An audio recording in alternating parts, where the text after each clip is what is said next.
Hold on, sir. Sorry. You have the right Okay. one. You all ready? Thank you. Okay. Dela Cruz, let me pull up your file here. It looks like you're here for a review hearing. All right, Mr. Dela Cruz. Moses Dela Cruz, right? Matthew. Oh, that's why I was looking. I was like, Yeah, Mr. Dela Cruz, it looks like you're here for a review hearing out of a Yuma County case. What's your status with your Pima County case? Do you know? Yes, I was sentenced to probation. Oh, you were? Yes. All right, good. I mean, that's I was great. sentenced to probation for 3 years, and I have a rehab program that's supposed to pick me up within 60 days. yeah. So it's probably an up to 60 days thing where he can get out Yes. as soon as probation. Correct. Yeah. Give me 1 second here.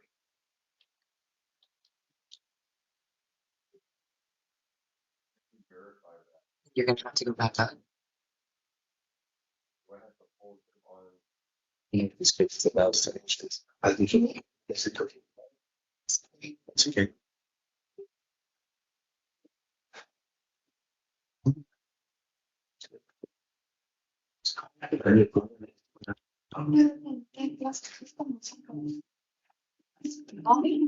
So I was looking. There's a.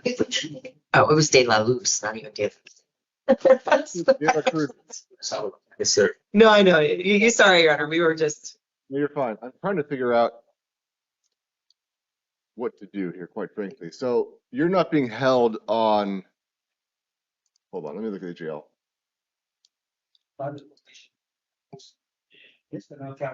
So there's a probation hold out of Pinal. So he's not gonna be released again. So, Your Honor, the jail is telling us there is a probation hold out of Pinal. Okay. Oh, out of now. Is that the $30,000?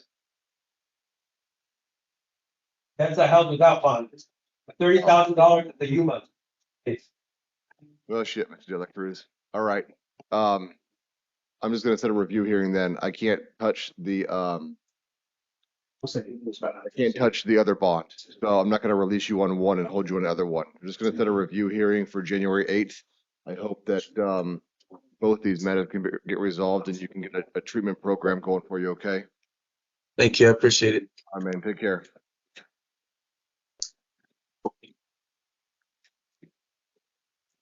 And Your Honor, good morning. This is the Spanish court interpreter. May the interpreter be excused? Yeah, thank you.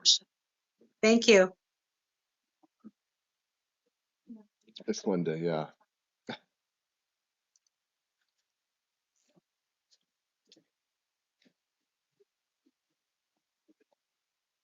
Yes. Juries. And somebody got probation. Oh, that's from being released to the Yeah, I know. Okay. I know, This especially. would probably benefit him too. Oh, exactly. I mean, going to the the rehabilitation, the treatment.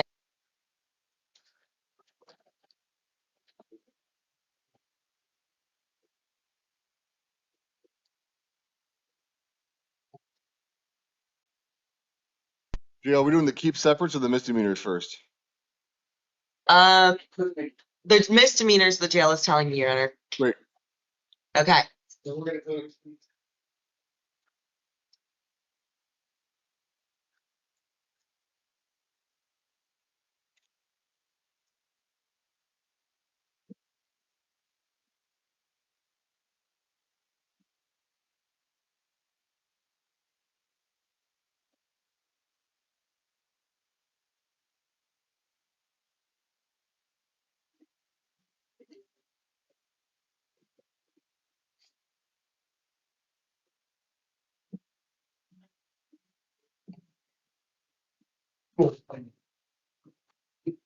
Right there. Yes, sir. I know. And then you just go right there. I know, unless he gets. Say your name, please. See? Bowden Garner. Mr. Garner. I'm going to address this to you as well as the gentleman and potential lady in the courtroom as well. You guys are all here for your initial appearances. We're going to go over your charges, but first, you have the right to remain silent. Anything you say can be used against you. You have the right to hire an attorney. In some instances, an attorney might be appointed. You'll find out today. If you're released from jail and don't appear at a future hearing, a warrant could issue for your arrest. If you're here on a city court case from Tucson City Court, this is also time for your arraignment. Not only could a warrant issue for your arrest, but trial could go forward in your absence. If you're convicted at trial and don't appear for sentencing within 90 days, you can lose your right to appeal. If you're here on a Tucson City Court case, I'm entering pleas of not guilty on your behalf. All right, Mr. Gardner, let me pull up your case here.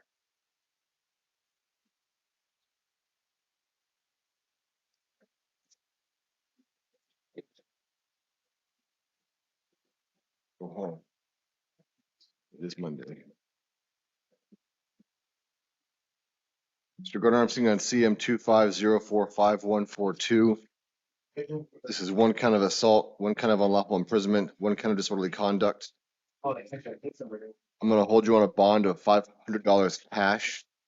Order you not to possess any firearms. Order you to surrender any firearms you currently own to Tucson Police Department within 48 hours of any release. Order you have no contact with the alleged victim in this case.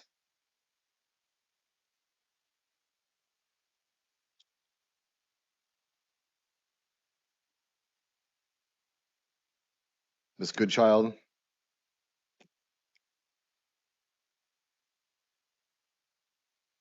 And order you not to return to the incident location if you do post bond, or if you are bonded out, that being at 4320 East Allison Road.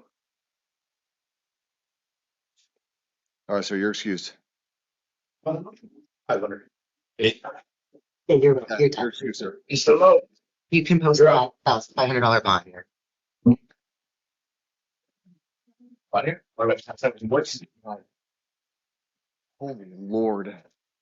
I work on Mondays. I don't see this in here. oh my Your name, please, sir? name's now? I'm sorry. So you say Michael Lowe? Yes, sir. Hi, Mr. Lowe.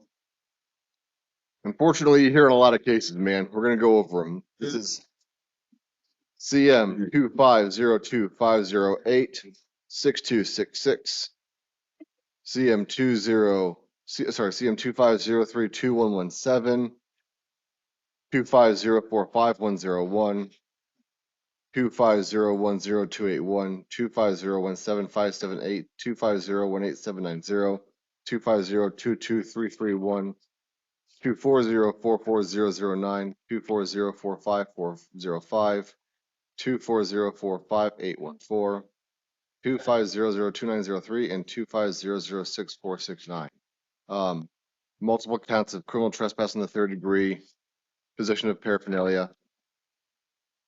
I'm going to set a $5,000 cash secured bond. Mr. Lowe, I'm hoping that you can get these cases just dealt with eventually, finally. Order you not to return to any place you've been trespassed. I'm going to appoint the city public defender's office to represent you on this case. You've got court on December 16th at 1:45 p.m., sir. It's a video review hearing, okay? Hopefully this will take care of all these cases sooner than later. Good, thank you. All right, sir, you're excused. Max, you're up. Answer your turn. Come on, though.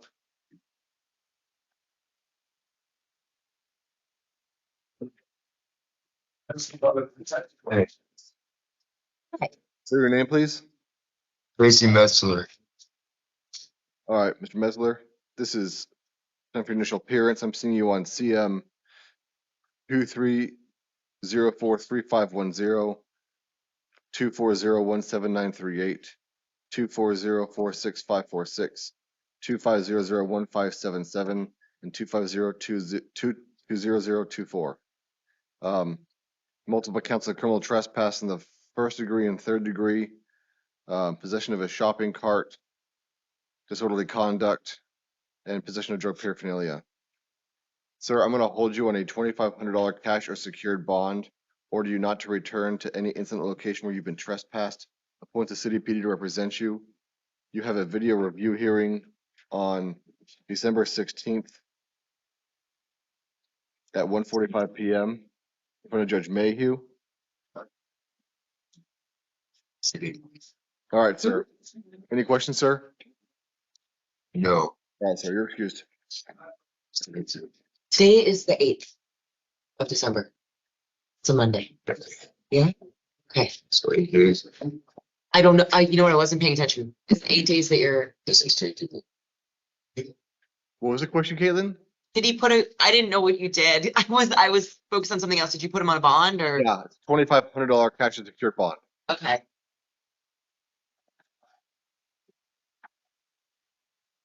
Sir, your name? Gabriel? Gabriel Parada? Agnes Parada. This is the time for initial appearance. I'm seeing you today on CM 250451110. This is one count of disorderly conduct, domestic violence offense. I'm going to hold you on a $5,000 cash secured bond, order you not to possess any firearms. If you do have any firearms and you do bond out, you got to surrender those to TPD within 40 hours of your release. Or you have no contact with Miss Montiel. And if you do bond out, you do not go to 1641 North Levis Lane. I'm going to appoint the city PD to represent you, sir. You've got court on December 17th at 1:30 p.m. There's a video review hearing in front of Judge Million. And if I didn't say so already, I'm appointing the city PD to represent you, sir. They'll like to see you, okay? Okay, so I'm staying in custody. Unless you bond out, and the bond is $5,000. Okay, is there a reason why I'm staying in custody? Given the Uh, nature of the allegations, that's why I'm currently holding you, sir. is there any way that I can do, because I take my kids to school every day. Is there any way I can do something? So right now, the bond is the bond, and right now you can't have any contact with Miss Montiel, and you can't go back to 1641 North Levis Lane. So I guess Miss Montiel will have to figure out something else in the meantime. So there's no way I can get out today. No, sir. Okay. But my record's like pretty clean. Like I just don't understand why it's to this extent. Well, the nature of the charges, sir. That's why. They're serious allegations. But what are the charges again? Disorderly conduct, domestic violence. But there was no physical abuse though. I just Oh. pretty much I just I pretty much would looked at- advise you not to say anything on the record, sir. You can talk to your Okay. attorney about the charges, all right? Okay. You're excused.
Your name, please? Hey, Jasmine Ashley Lozano. Ms. Lozano, this is time for initial appearance. I'm gonna go over your charges, but first, you have the right to remain silent. Anything you say can be used against you. You have the right to an attorney. I'm gonna be appointing the city public defender in this case. If you're released from jail and you do not appear at a future hearing, a warrant could issue for your arrest. This is also time for your arraignment on the city court charges. I'm gonna enter pleas of not guilty on your behalf. All right, ma'am, I'm seeing you on CM 250454144 and CM 250454145. 2 counts of failure to comply with the court order, 1 count of possession of drug paraphernalia. I'm going to order this case consolidated with CM 25042905 and CM 25042944.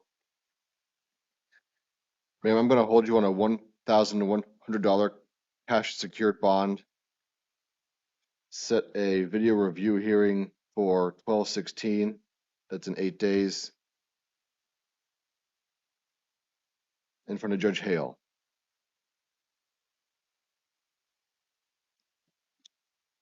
All right, ma'am. You're excused. Have a nice day.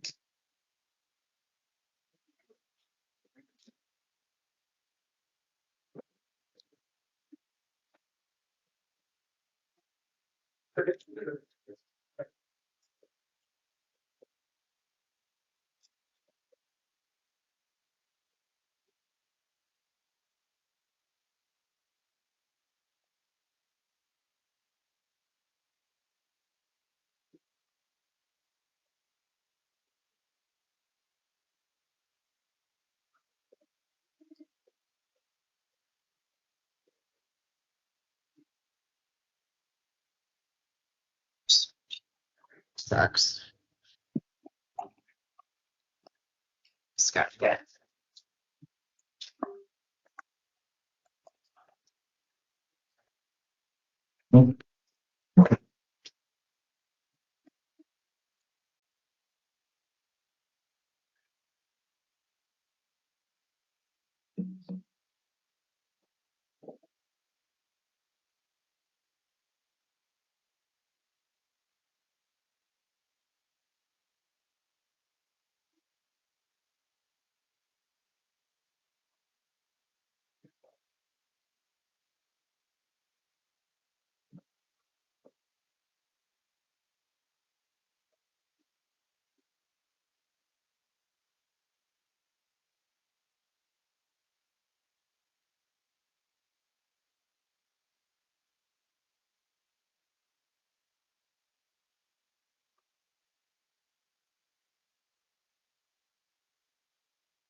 You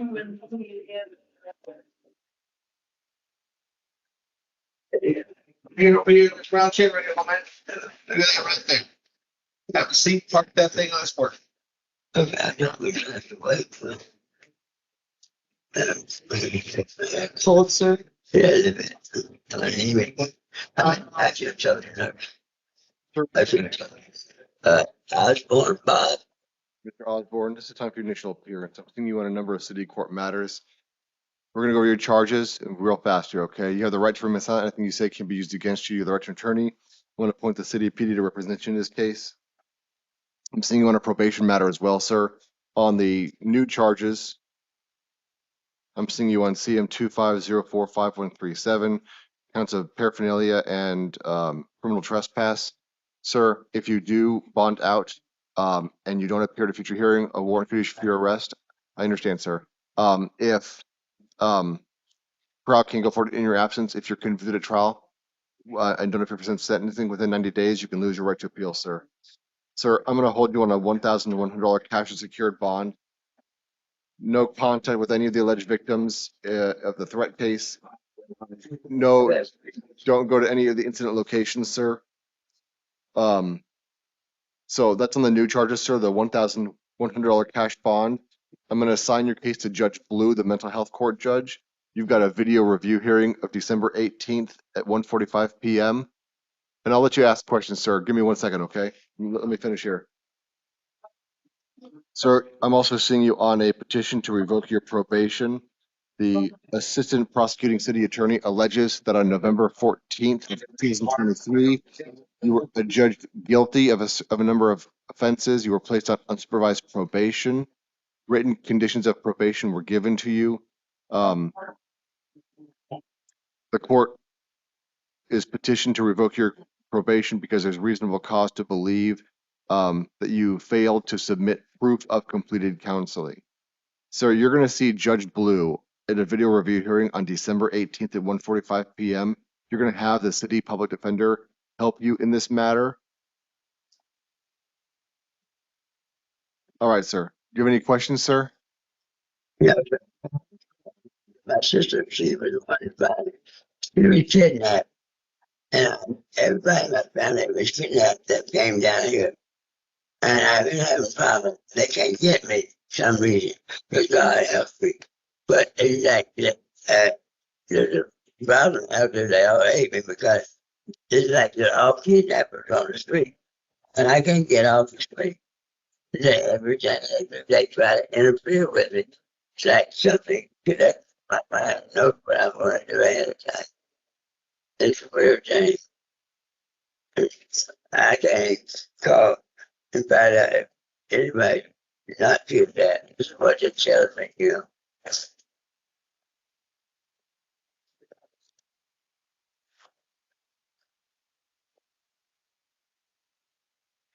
Sir, so where are you living right now? I different place every day. I don't tell you what's what because I'm not comfortable with any of the people out there.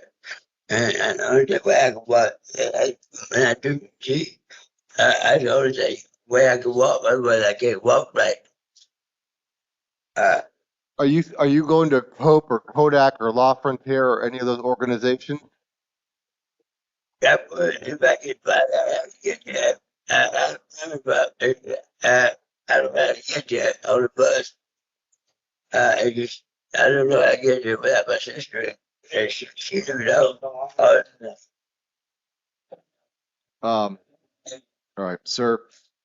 I hope the city public defender can help you with this. I know that Judge Blue would like to help you. I'm going to hold you on that $1,100 cash and secured bond.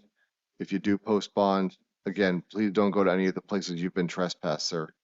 All right, sir. You're excused unless you have any questions.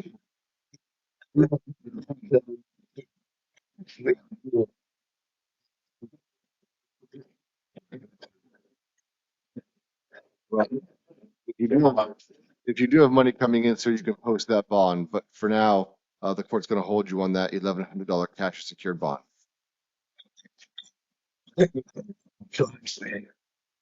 Sorry, sir. I don't know what I'm talking with.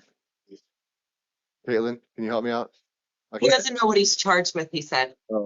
So, sir, you've got probation revocations for interfering with a judicial proceeding for threat and intimidation. Then you have new charges for 2 counts of criminal trespass in the 3rd degree and 2 counts of possession of drug paraphernalia.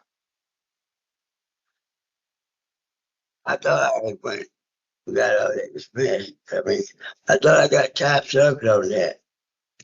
So on the probation case, they put you on unsupervised probation, and they require that you submit some proof of counseling. They're alleging you didn't submit any proof of counseling, so that hearing is on December 18th. If you did do some counseling, sir, talk to Judge Blue about that. He's a mental health court judge, sir. He'll help you out, okay? Okay. Well, talk to Judge Blue about that, and now you've got an attorney to help you as well. So you'll have the city PD to help you as well. And if there's some paperwork out there, they can help you locate it. Okay. Okay, you're gonna get an attorney. Okay. All right, sir. Your excuse, sir.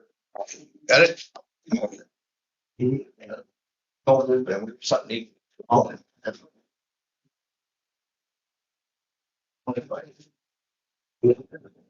right.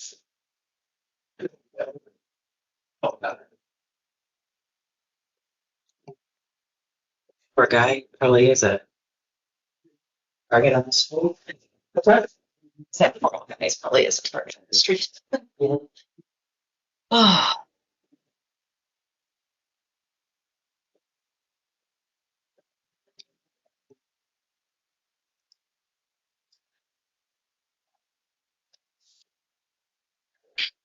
Hey, how are you? Very good. How are you? Good.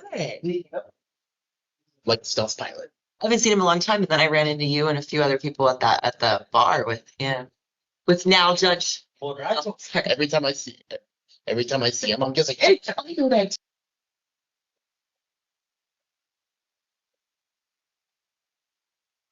Uh, Who are you talking to, Caitlin? Who's over there?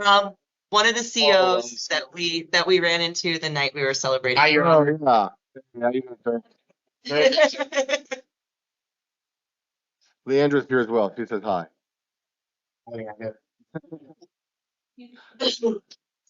Oh, awesome.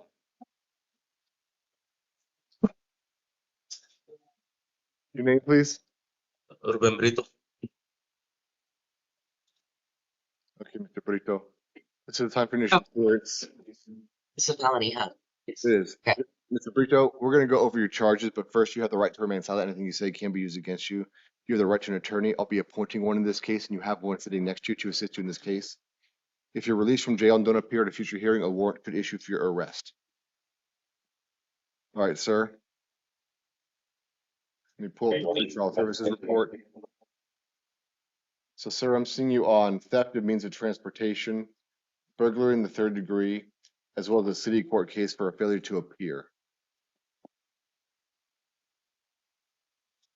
So, Mr. Brito, I've reviewed law enforcement's information, pretrial services information. I've reviewed what the county attorney is requesting in terms of a bond. They're asking for a $3,500 cash secured bond and pretrial services release. And I'll hear from your attorney. Caitlin? Yeah, sorry. You know what? It's okay. I can't find the interim for this. I'm sorry. I was looking for that. Okay. Your Honor, I would ask you to consider releasing him to pretrial services. I noticed he doesn't have any felony criminal history. And he is, I mean, he's not old, he's 32, but he doesn't have any history throughout his 20s, or at least felony criminal history. This looks like a non-violent offense.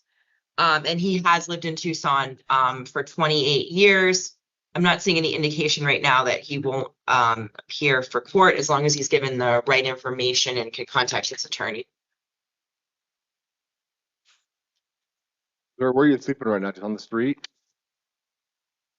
At the park, but yeah, but my mother just take a little makeshift room in the back. Help me out. It's getting cold out there, yeah? Oh yeah.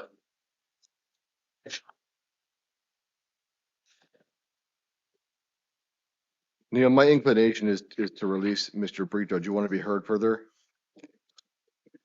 Not at this time, Your Honor. Mr. Brito, hold on. I'll release you to pretrial services. They don't require much, man. They require that you contact them. All right. I'm going to appoint the public defender to represent you. No contact with any of the alleged victims.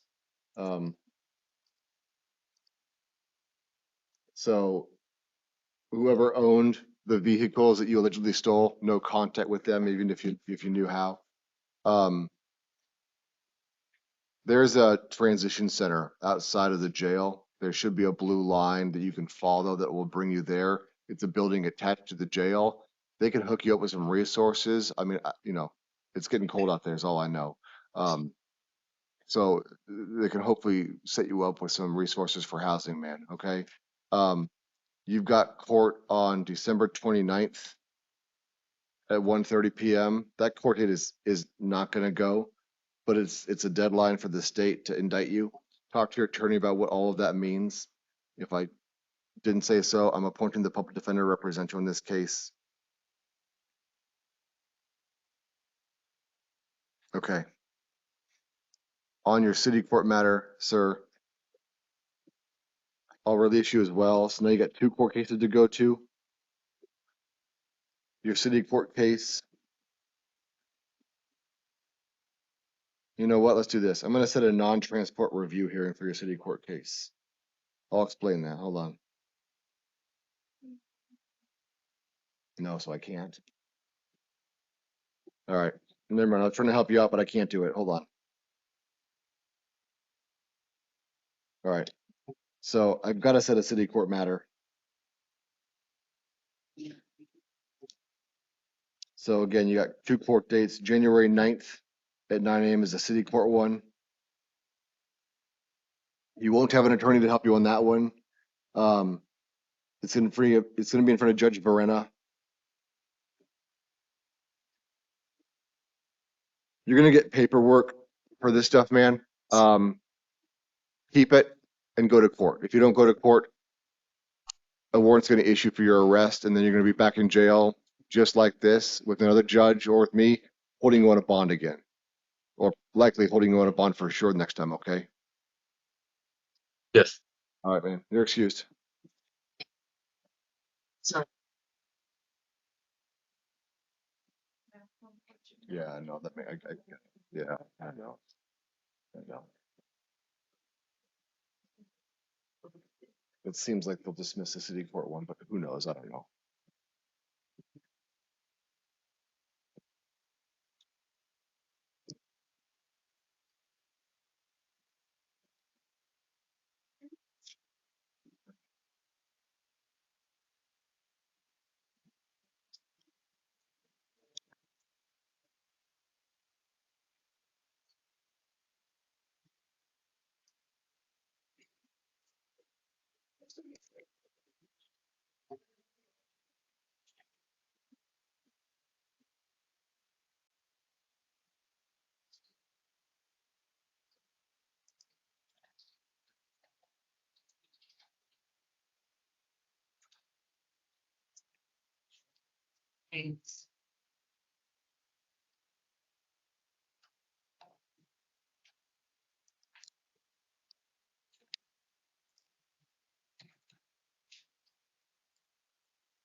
Your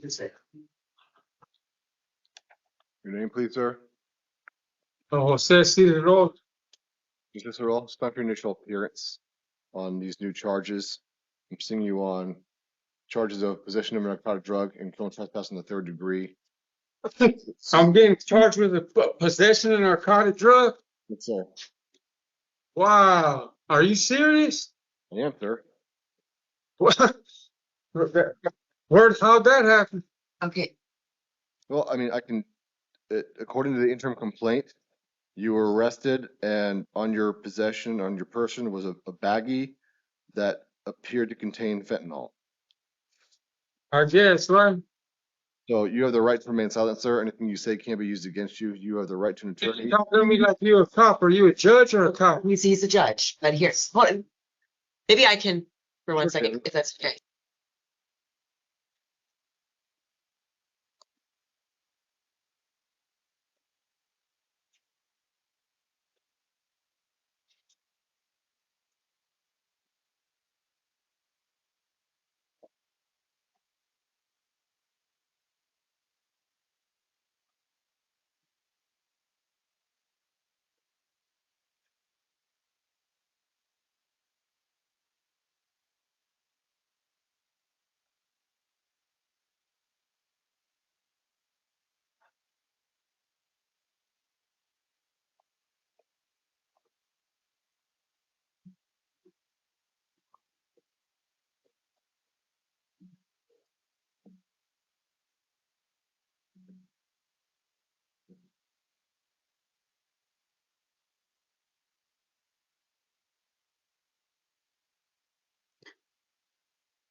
Right? We will figure it out later. All right. So, Mr. Cicero, Sorry. that's all right. I've got to go over some of your constitutional rights. That's why I'm doing that. Police officers also have to tell you your rights. Those rights are you got the right to remain silent. Anything you say can't be used against you, okay? Before I go over your release conditions, I've reviewed what pretrial wrote. I've reviewed what the police wrote. I'm going to listen to your attorney as well as the prosecutor's office. I know right now the prosecutor's asking for a $5,000 bond. Caitlin, you want to be heard? Yes, Your Honor, I would ask you consider releasing him to pretrial services. It looks like pretrial services has marked him as a level. Oh, I had that one wrong. You're the wrong. Sorry, that's not the right one. I'm sorry, Your Honor. Give me 1 second. I apologize. I have the wrong name here. Okay. Well, Your Honor, it's a narcotic drug possession charge. It looks like, I don't know what the state's going to do, but he's eligible for steps diversion screening on this. It looks like, I don't know the number of pills, but just a few pills. It looks like personal possession amount. So I don't think he's a danger to other people in the community at this time, Your Honor. Also, Yeah, I did not get busted with no bag full of drugs or how many bag full of pills? it's I don't know if you were busted. The police are just claiming they found a few pills. So yes, Your Honor, we had asked for pretrial services. All right. Mr. Cicero, I don't know the amount of drugs yet. Your attorney will go over that once they have the police report for you. I'm not sure what's going to happen with these charges. I'm going to hold you on a $5,000 cash and secured bond. I'll set a steps hearing. I don't think you're eligible given that there's an allegation you were on probation, but I'm going to set a steps hearing anyway for December 15th. You'll have a preliminary hearing on December 8th. That court date's unlikely to go. Speak to your attorney about that. I'm appointing the PD's office to represent you, sir. Your excuse, sir.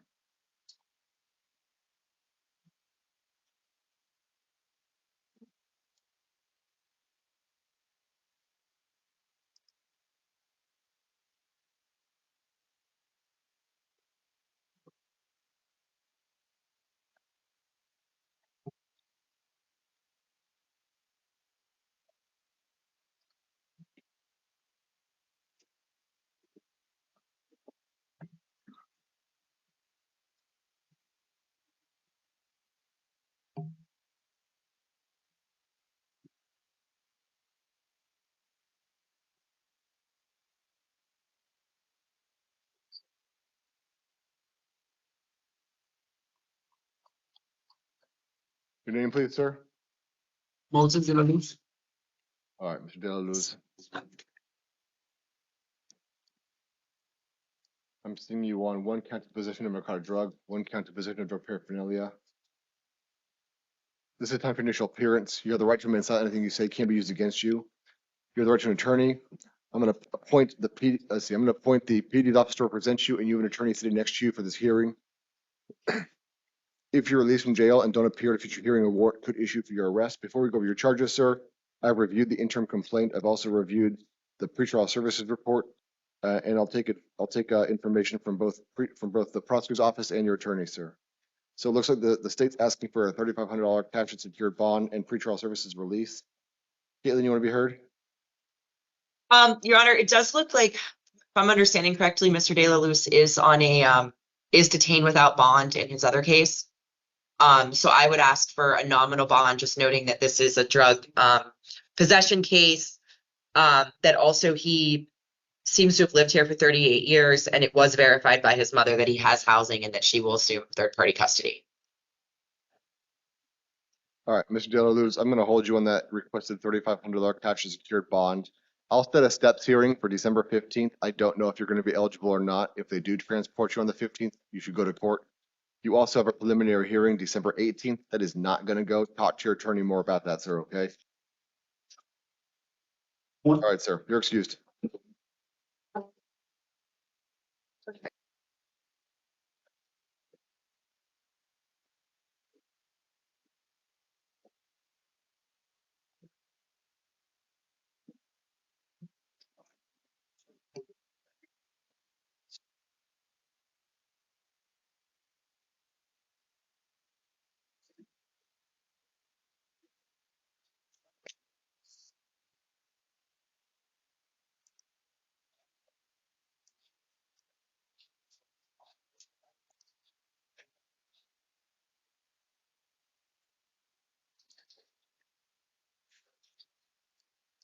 You're up first.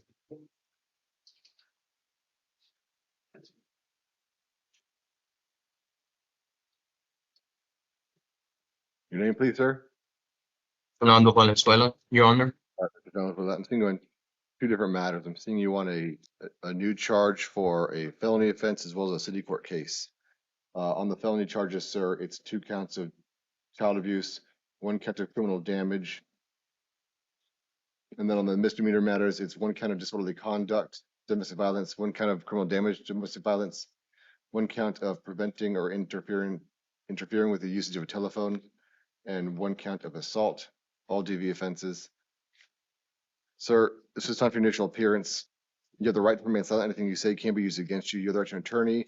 On your felony matter, I'm going to be appointing an attorney, the PD's office, to represent you. On the city court matter, I'll also be appointing the Tucson City Public Defender's Office to represent you.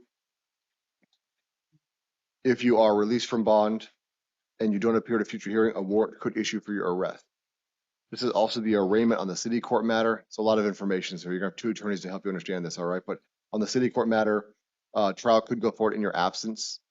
If you are convicted at trial and don't appear for sentencing within 90 days, you can lose your right to appeal. All right, sir, before we go over the conditions of release, I've reviewed the interim complaint by law enforcement.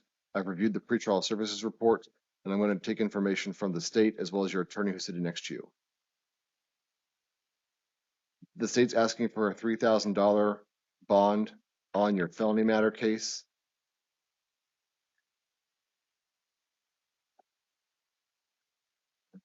Caitlin, you want to be heard? Yes, Your Honor, this is an unreasonable bond, but I would ask you to consider pretrial services release. It looks like he's a level 1 on the scale. He has 1 prior that ended up being designated a misdemeanor, which does obviously evince that he's going to be able to show up for all court dates. Your Honor, is it possible to check to see if there's a... Go ahead, Neil. Your Honor, is there a probation hold on this individual? So on the felony, so he was discharged from probation on, it looks like October of this year, Neil, for the felony case. Is there another felony case you think? Not entirely clear, sir. That said, I would look at the fact that it has been scant little time since he came off probation, if that is indeed the case. So I'm sorry, and Caitlin, you can finish. Yes, no, I mean, that's the point. I'm noting that in terms of failure to appear issues, I think that evinces that there won't be any failure to appear issues. I'd also note that that in this case, it looks like they're alleging that he was in a car with his children. I don't think, this may not be the time to make a probable cause argument about that, but I don't think the F2 felony is the appropriate level, considering that it requires intentionally or knowingly placing the children in that harm. I think this might be more of a reckless situation.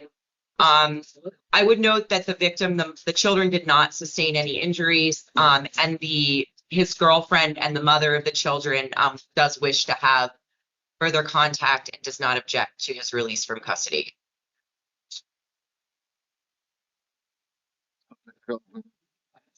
I'm going to hold you on a $2,000 cash secured bond, based on the allegations that you tried to flee the accident with your children in hand.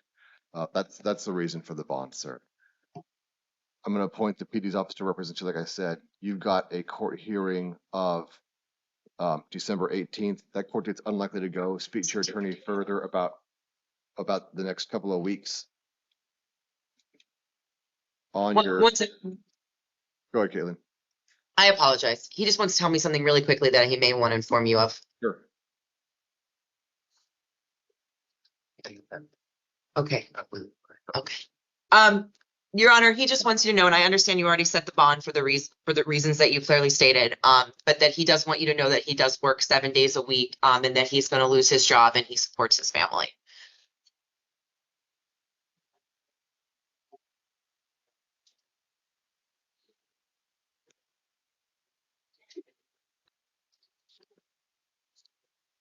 Where do you work, sir? ACS International, Your Honor. I've been there for 21 years. I'm sorry, say that again. Where is it again? ACS International.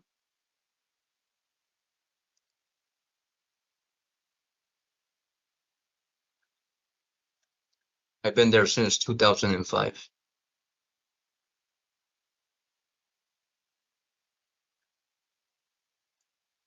Do they know you've been arrested, sir?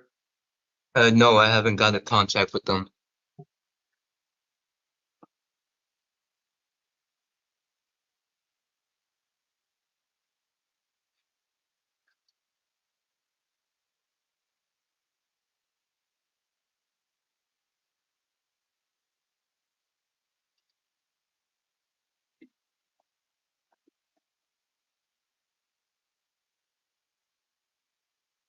I don't want to lose my house, Your Honor. If I stay in jail, I will lose my house this week. Since if I don't pay the rent, I will lose my house and everything's in there.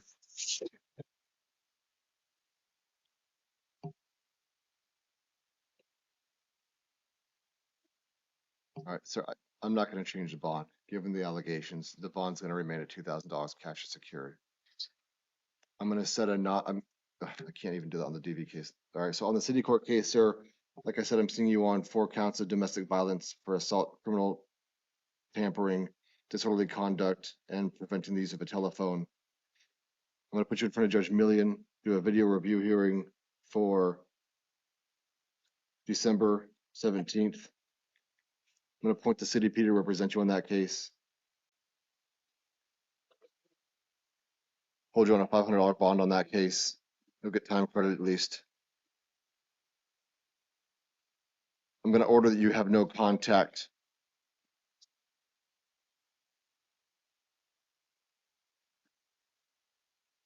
I understand that the alleged victim in the felony matter, sorry, I understand that. Oh, It's the victim, it'd be the mom. I understand that Ms. Barris is asking for contact on the felony matter. I don't have information on whether she's asking for contact on the misdemeanor matter, and she is the alleged victim of the misdemeanor matter, as well as the children again. So I'm going to order no contact with Ms. Barris until Judge Millian can address that with you. Again, you'll have the city PD to help you on this matter. Talk to them about your release on the city court case. Talk to your attorney for the felony court matter, sir. And your excuse, sir.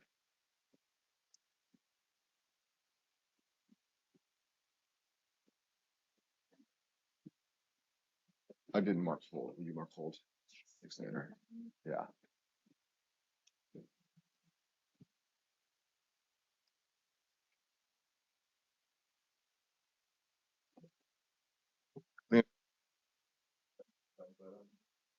Thanks. I need to do something then.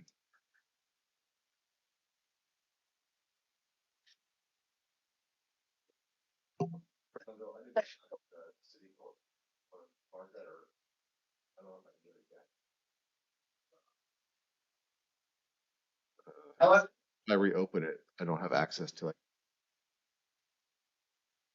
I don't think it matters. All right. I don't think.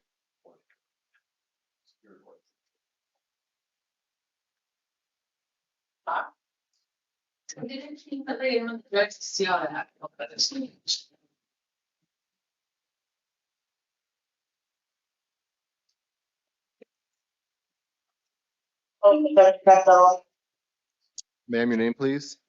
Amanda for Amanda.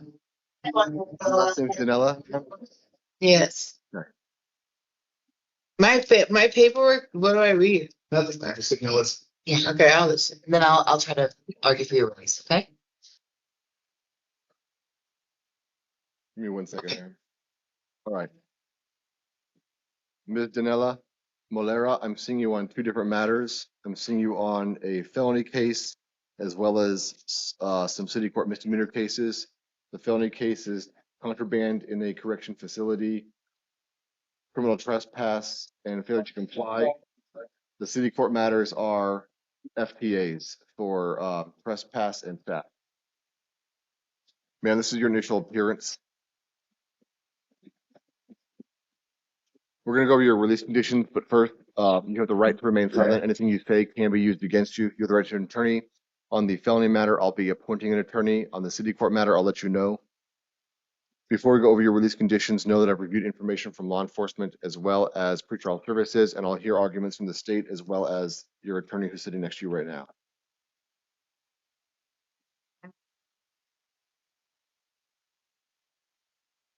All right, counsel, my inclination is to hold Ms. Danella Molera, on a $2,500 cash or secured bond on the felony matter. Does either party wish to be heard? No, Your Honor. Your Honor, I would just, may not change Your Honor's mind, but I'll just make my argument for pretrial services release if that's okay. As long as you're not holding her in the I mean, if you're holding her on the misdemeanors, no matter what, then I would ask for a nominal bond just so she can get time credit. But I would note that she only has one prior that seems to be quite old. It's from 2011, terminated in 2013, so it's over 10 years old. Yeah. And then it is the take the contraband into correctional facility, but essentially it's that she's being picked up on a misdemeanor warrant and they find 0.365 grams of meth, so very, very low level amount of meth on her person. So I obviously think this would have just been if in fact it is her meth personal use amount, Your Honor. I understand. Ms. Danella Molera, I'm sorry, I don't know why I can't see your last name. Danella Molera. So so I understand what your counsel is saying. Your new criminal Your Honor? or failure to appear scale is a 6. Yeah, I have no drug sales. That's not my favorite thing. I'm gonna hold you, ma'am, on the $2,500 cash and secured bond.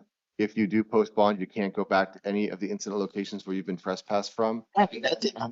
You'll have court on December 18th at 1:30 p.m. All right, so that's the bad news.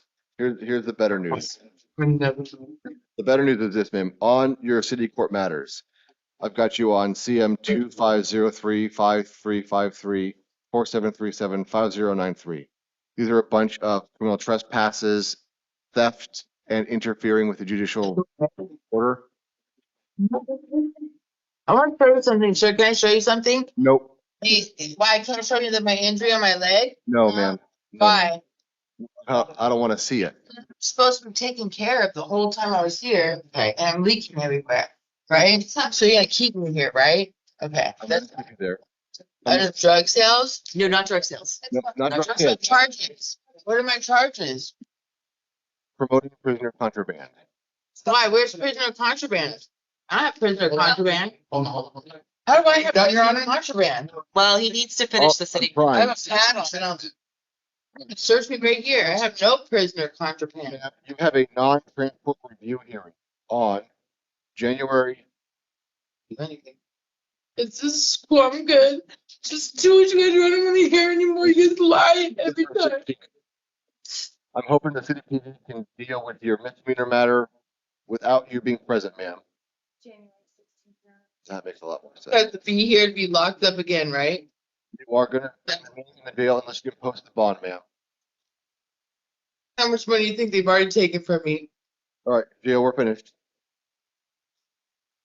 The city was, I apologize, Your Honor, what did you say on the city? Yeah, she's released on the city case. I've set a non-transport review hearing in hopes that the city PD can get that case dismissed since she's being held on the felony case.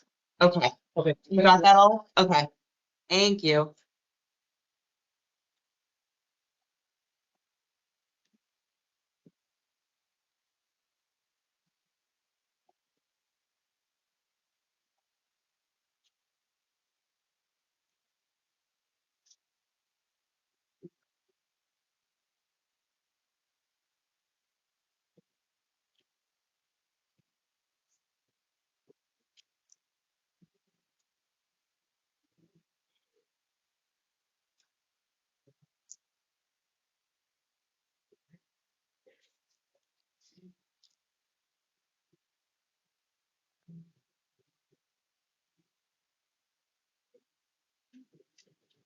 Oh, I didn't mark felony hold.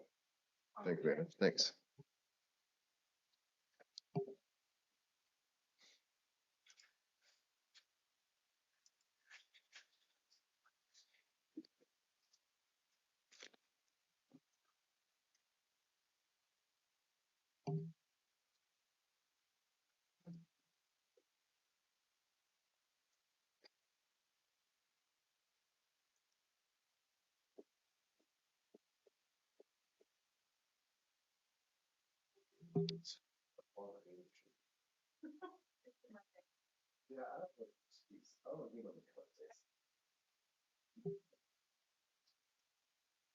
Name your name, please.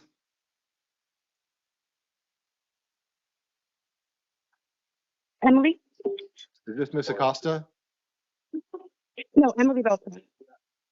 No, I'm sorry, not, so, who's on the phone? Emily Beltran?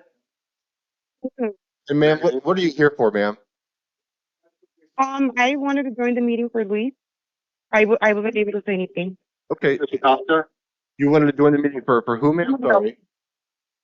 For Luis. So, I'm so sorry. Emily Beltran? There's a lot of noise here. And ma'am, what are you here for, ma'am? Oh, I was gonna join the meeting for Luis, but I was just gonna mute myself till he comes on. He hasn't anything. You wanted to join the meeting for who, ma'am? Luis Hernandez? For Luis. So, I'm so sorry. There's a lot of noise here. And ma'am, what are you here for, ma'am? Oh, I was gonna join the meeting for Luis, but I was just gonna mute myself till he comes on. He has-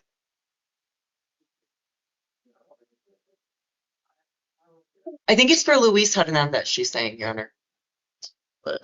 Yeah, okay. Thank you for muting yourself, ma'am. I don't understand what occurred there. There was a lot of echoing. All right. I will make sure to reach out to you once we do the Hernandez matter. Caitlin, do we have a lot of individuals behind you in the partition? Behind the partition, sorry. Behind the partition about, I think, though, they're still out in the pit, but I think that, I think we probably have only gotten through about half. What do you guys think? I was gonna. So is this Acosta here? She keeps it for jail? She is, Your Honor. After Ms. Acosta, we will have the large group coming. Thank you, Dale. Thank you. All right, Mr. Acosta. Why can't I do it now? Why can't it go on now? You are. Yes. Yep, now, Ms. Acosta, just give me 1 second, okay? Let me go over some preliminary matters. You have the right to remain silent. Anything you say can't be used against you. You have the right to an attorney. I'm going to be appointing an attorney to represent you, and you have an attorney sitting next to you right now to help you with today. This is just your initial appearance, so we're only discussing your conditions of release. Before we do that, know that I've reviewed information from law enforcement, I've reviewed information from the court services, and I'll hear arguments from both counsel. Ms. Acosta, I'm seeing you on CR 20252733. This is 1 count of robbery. I'm also seeing you on a charge of burglary in the 3rd degree, and I'm seeing you on some city court matters as well. I have no idea how those charges play. Okay. Mhm. Well, it's your attorney about that, all right? So, counsel, my inclination is to hold Ms. Acosta on a $5,000 cash secured bond on the robbery charge. Let's begin there. Does counsel wish to be heard? Yes, Your Honor, so my understanding from this interim Oh, complaint, Caitlin, okay, so we've got, yeah, so we're gonna, let me, so Oh, I found that there's no PC on the burglary and the third degree charge, but let's talk about the robbery case first. So we have oh, there's another, yeah, we have a CR 20252733 on the robbery matter. It's that one that Oh. I'm holding her on a bond of and setting an arraignment for next Monday at 1:30 p.m. okay. Okay, so this was, oh, I see. This is where she had the failure. Okay, so there's no PC on the new one you found, but this one that she had the warrant what's the Okay. the robbery? Um, What is that? for an arraignment next week. I mean, the only thing I would know, How did that charge come about? Because I do not remember that. I don't know the information on I don't. it. I was never charged with that one. Well, so ma'am, Okay. you have been charged with that one. You've been indicted on that, and that's why you have an arraignment. You'll have an arraignment where you'll see the actual indictment in front of you. I'll officially appoint an attorney, but you have been indicted. The grand jury's found that they have probable cause to charge you with robbery. But then that's like I. You can still fight it. It's just that And they've you'll- charged you. And So you'll he get has to information next go week on with that that. for now, okay? Okay, so it doesn't mean you're guilty yet. It just means that you've been charged, okay? So I was never charged with that. well, you have been charged. Even if you didn't do it, you've still been charged, okay? So we have to kind of work from I don't where we're at. remember being held with that one or. Well, so it I looks don't like you remember- didn't know about it. So that's what I was the argument I was gonna make, Your Honor. Did you say you were planning on holding her on what is the warrant amount of 1,000? I had actually 5,000, Caitlin. Oh, Why? okay. Well, I would ask you to consider the 1,000 or pretrial search release. It does look like it was delivered, the summons to a general delivery, so obviously she didn't get it and she wasn't aware of it. I'll lower the bond to $1,000 cash secured.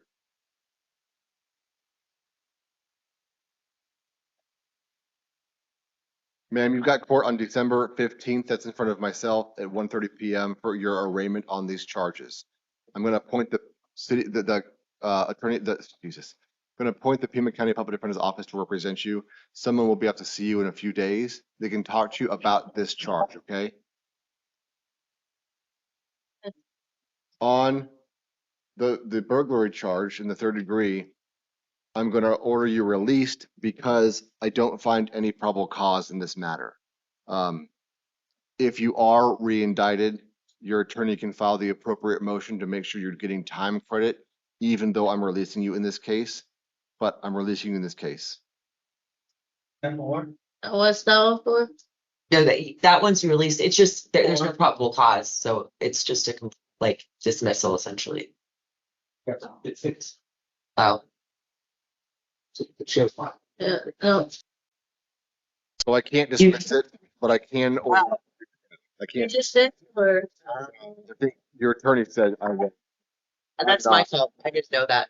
I found there's no probable cause and I'm ordering you released. The state can still determine that they want to charge you with that crime, but I've ordered you released. I can't hold you on a case. Even if I want to hold you on a 50-cent bond to make you get time credit, I can't do that because I don't find probable cause. But your attorney can file the appropriate motion to make sure you get time credit if the state does decide to indict you.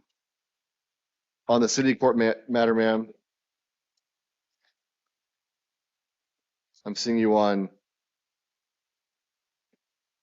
failure to appears for criminal trespass in the first degree, 2 of those, shoplifting and possession of paraphernalia.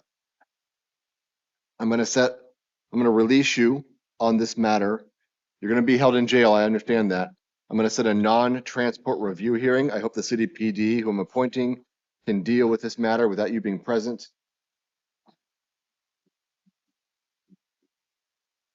I'm going to set that non-transport review hearing for January 16th at 9 a.m. You will not be transported. You won't even know about that hearing. You will hear from the city PD whether or not they could successfully get the case dismissed without you being present, ma'am. If not, they'll set a hearing in front of Judge Verena. Okay, now I have a problem because I recently just started going by the name Yolanda, and now I'm thinking maybe they got my name mixed up with somebody else because that is not, I do not remember these charges. Like on my ID, my state ID, it does say Nicole Acosta. So that's definitely something. I'll When I just recently started. So absolutely address that with your attorney, Ms. Acosta, or whatever your name is. Absolutely address that with your attorney.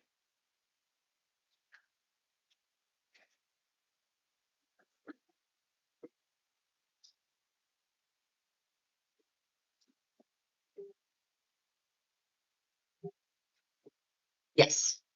Waiting for the judge. Can I go now? You can go. You're excused, ma'am. Good luck. Thank you. Thank you.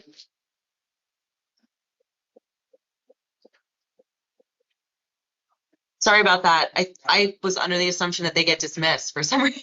That's because judges used to dismiss them, and then before I took the bench, they were told you don't have the legal authority to dismiss them. The rules say you must release them, but you can't dismiss the cases. So Okay. yeah, the rules are pretty explicit on what judges can do.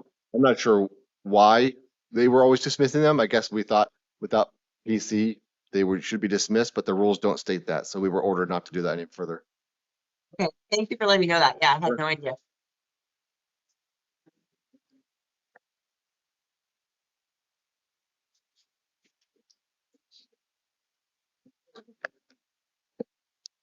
On?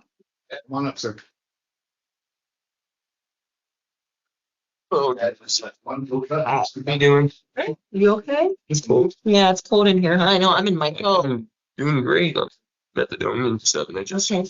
All right, Well, Mr. Bond, and for the ladies and gentlemen behind you, sir. Let me go over some preliminary matters. This is the time for your initial appearance. This is the only determination here is whether you're going to be released or placed on bond, and if you're released, what conditions of release there's going to be. So first, we're going to go over your charges, but first, you have the right to remain silent. Anything you say can be used against you. I'm going to be appointing attorneys for the matters on felony court cases, and you have a attorney sitting next to you for the felony matters. Before I decide whether or not to release you, I know that I've reviewed information from law enforcement as well as pretrial services. I've looked at the state's recommendation, and I'll hear from both your attorney as well as the state. So are you Mr. Bond, sir? yes. All right, Mr. Bond. Right. I'm seeing you on one count of possession of a narcotic drug for sale, sorry, 2 counts of possession of narcotic drug for sale, 1 count of possession of a dangerous drug for sale, and 1 count of possession of paraphernalia. Counsel, my inclination is to hold Mr. Bond on a $5,000 cash bond. Does either party wish to be heard? would you like to? Yes. No, Your Honor. You'd like me to argue for your release, right? Sure. If I can. Okay. Your Honor, I would like to make at least the argument for pretrial services release. What I will note is that he doesn't have any violent history. This is also a non-violent offense. While it is charged as a drugs for sale, it does look like they found a total over the threshold, but one was a bag of 10 grams and one was a bag about 6 grams. So nothing super huge, but above the threshold. Also has been here for 15 years, says he lives with his mom. They didn't get a hold of his mom, but that just means that she just wasn't available at the time that pretrial called her. It doesn't necessarily mean that she's not going to verify the information. One thing I'll note is that he did say that he resided on East Via Arroyo Azul, and that is where his identification card is listed. Thank you, counsel. Mr. Bond, despite your attorney's arguments, I'm going to hold you on that $5,000 cash bond. But it's set a court date of December 18th at 1:30 p.m. That court date is unlikely to go. Speak to your attorney about that, and I'm appointing the Pima County Public Defender's Office to represent you, sir. They'll come out and see you in a couple days. Thank you. All right, sir, you're excused. All right.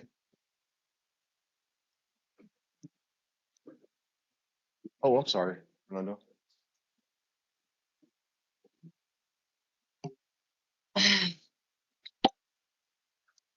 Sir, your name? Daryl Todd Bravo. Okay, Mr. Bravo, I'm seeing you on.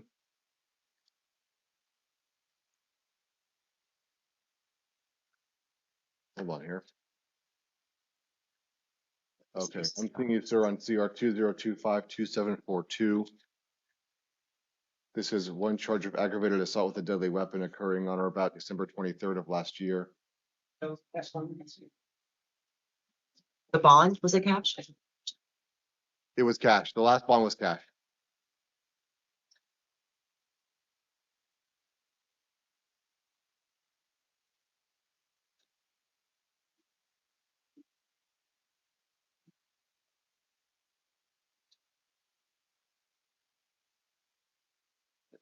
So the state's asking for a $5,000 bond, given that that's what's on the warrant. My inclination in this case is actually to release Mr. Bravo to pretrial services. Neil, did you want to be heard further?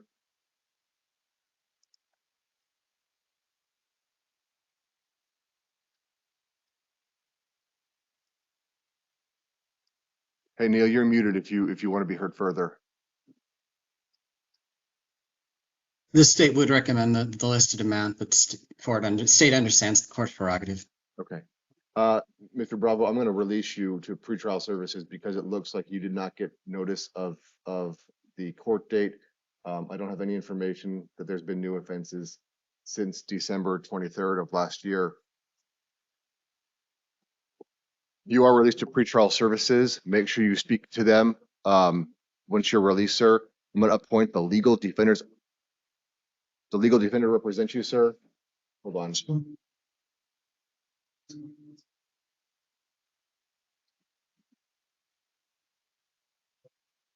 You have an arraignment on December 15th at 1:30 p.m. That's going to be in front of myself in Superior Court.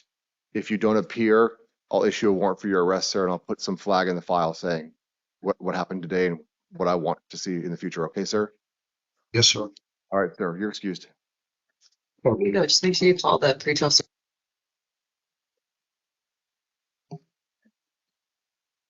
Fernando, I can't reach.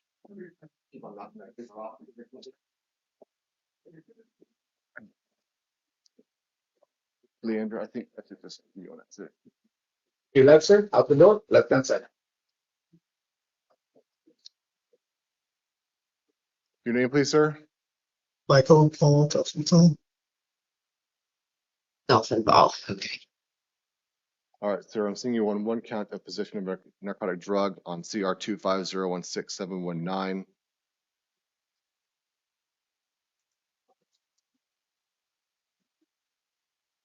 Sir, have you heard of the STEPS program? I believe so. You believe so? He can explain it to you. Yeah. Oh, yeah. That's yeah. It's not a pop quiz, sir. I just wanted to know. So the STEPS program is a pre-indictment diversion program where, listen, I don't want to pry. I don't know if you got a drug problem or not, but if you do have a drug problem and you want treatment for that, then the STEPS program is a program where you do treatment provided by the court, and in exchange for the treatment, the state can dismiss the charges against you. Is that something you're interested in doing? Okay. Okay. So then I'm going to set a STEPS hearing on December 15th. You got to go to that. If you don't go to that, you won't be eligible for STEPS, and this will be treated just like a class 4 felony. I'm going to waive the 20 days for the pretrial for the preliminary hearing and set one on January 22nd. That gives you time to begin the STEPS program if that's what you want to do. You can talk to your attorney at the program and make a further decision on that, all right? I'm going to appoint the legal defender's office to represent you in this case, sir. And I'm going to release you to pretrial services. All that means is you got to make some phone calls, okay? Call your attorney when you're released and call pretrial services when you're released. Let them know where you're going to be, all right?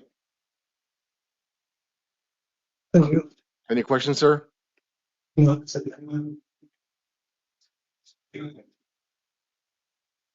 No, he said no.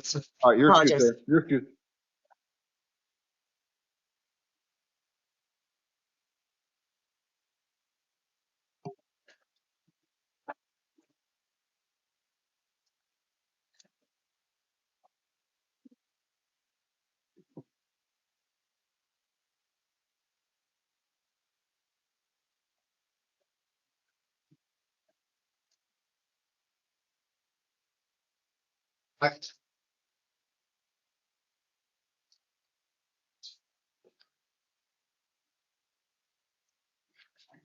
Your name, please, sir? Ruben Flack. All right, Mr. Flack, I'm seeing you on CR 250167115. Looks like it's 5 counts of aggravated driving under the influence. All right, counsel, my inclination is to release Mr. Flack to pretrial services. State, I understand your recommendation for a $15,000 bond plus pretrial services.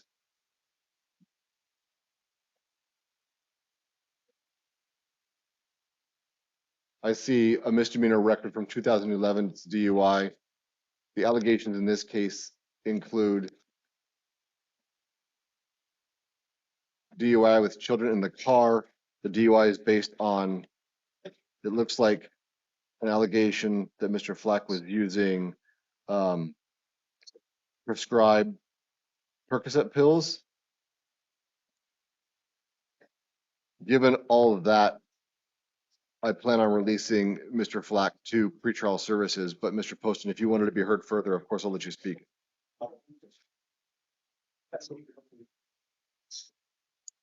Your Honor, suffice to say overstates strongest objection.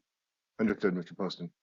Sir, I'm going to release you to pretrial services. You'll have a court date on December 29th. That is unlikely to go. I'm going to appoint the PD's office to represent you. When you're released from jail, call pretrial services. They'll let the court know if you've been in contact with them, if this case is indicted and you are arraigned. Contact your attorney within a couple of days. They can help you with any resources you may need.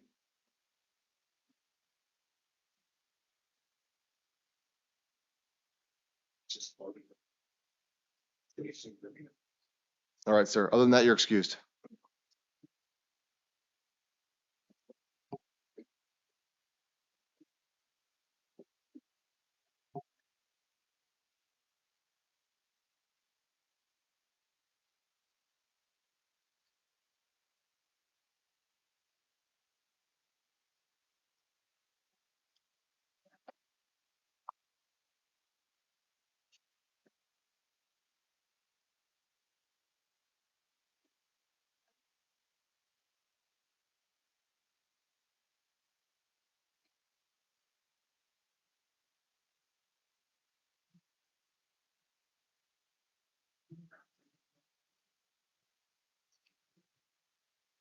All right.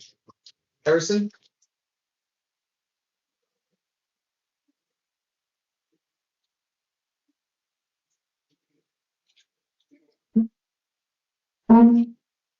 Ms. Harrison, please state your name. Enriqueta Harrison. Hi, Ms. Harrison. I'm seeing you on CR 250167125. There's one kind of aggravated assault on a police officer, one kind of resisting arrest, and a misdemeanor count of driving under the influence.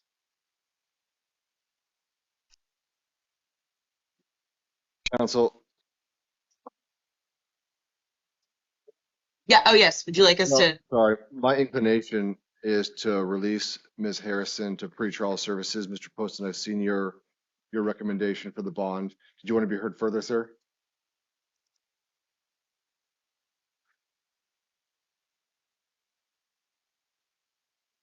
No, Your Honor.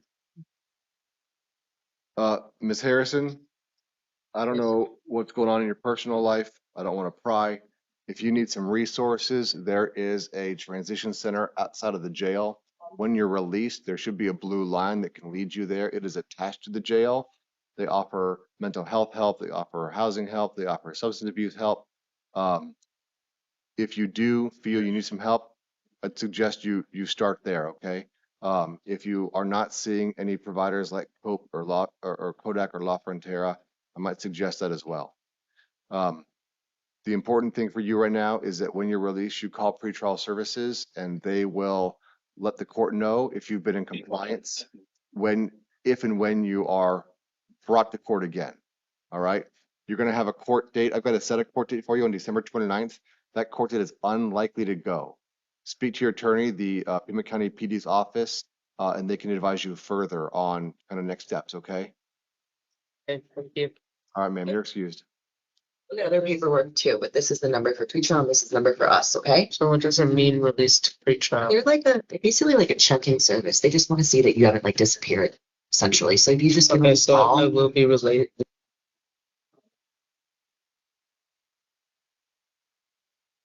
The individual who's on the phone for Ms. Hernandez, it is now his turn. Yeah, you're going. Luis.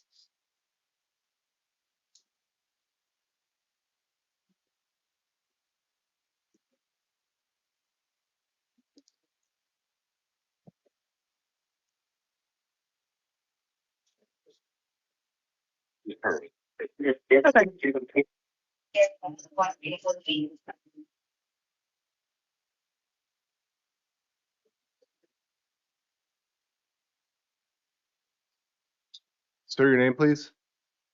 Luis Hernandez. And is this Emily Beltran Herrera on the phone? Yes. Okay. Ma'am, did you want to be heard as to Mr. Hernandez's release conditions? Excuse me? Do you want to be heard as to whether or not Mr. Hernandez was released from jail?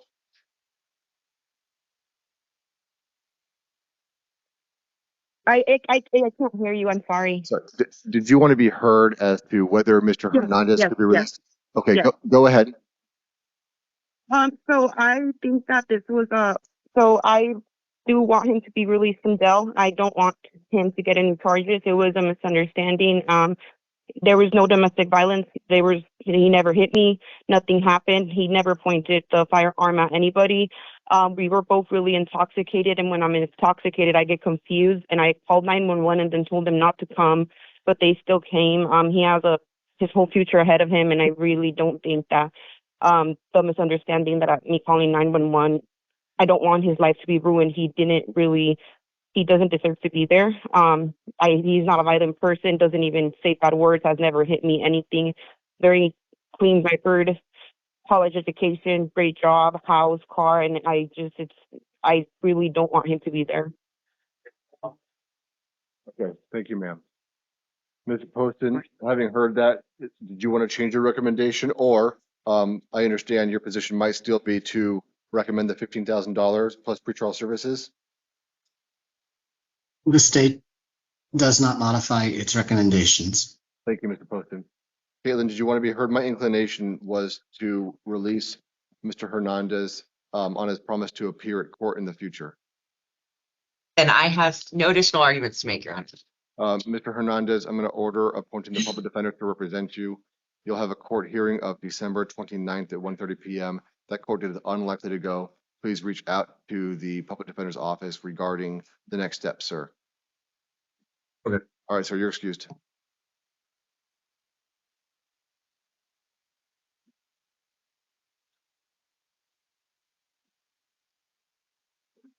Thank you, sir.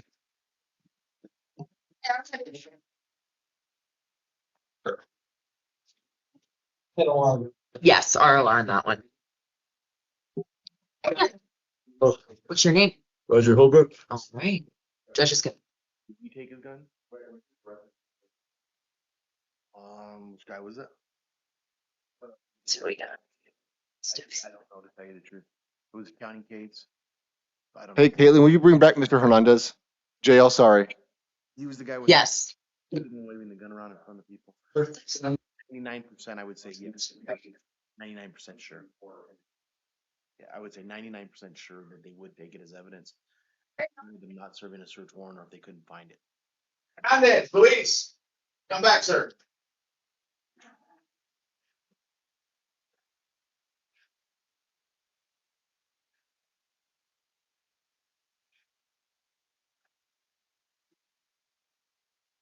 Hey, Mr. Hernandez, real quick. I don't know if the police took your guns or not. They usually do. Don't say anything.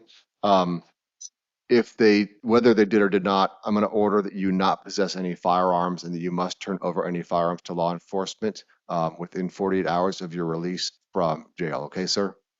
Okay. All right, you're excused. Holbrook, here.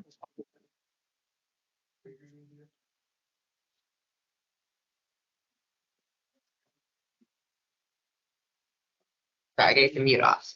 All right. Okay. Take your arms out of your shirt, bro. It's cold, man. Yeah. Still have to answer your shirt in your apartment. Wish you guys had fleeces. Wish you guys had fleeces. See fleece. Yeah, like a fleece, like underarm kind of fleece. Really? Yeah. Okay. People get cold. Cold as I've been here. Hold on, Caitlin. Sorry, I gotta make a modification to Mr. Hernandez's, given what I just said. Okay, no problem. Understood.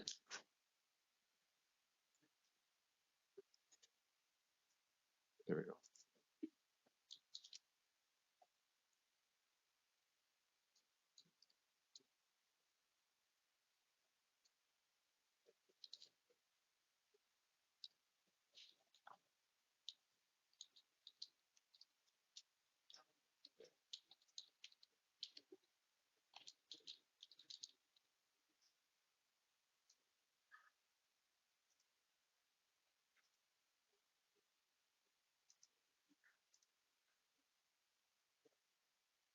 Everything for me. So, I mean, obviously, I'm going to recommend your release, right? So that's probably what you want, right? Okay. So the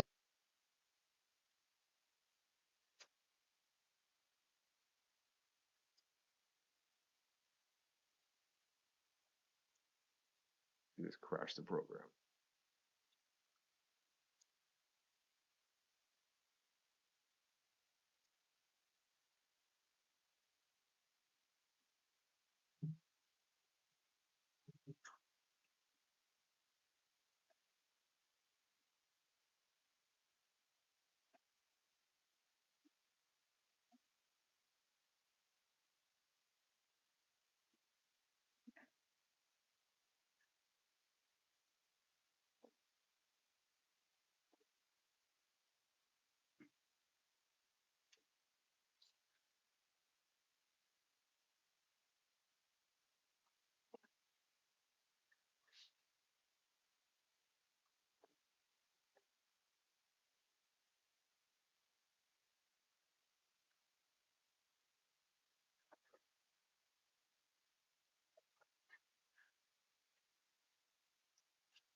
It's me, Caitlin. I just crashed the program because I had to modify the thing, and so hold on.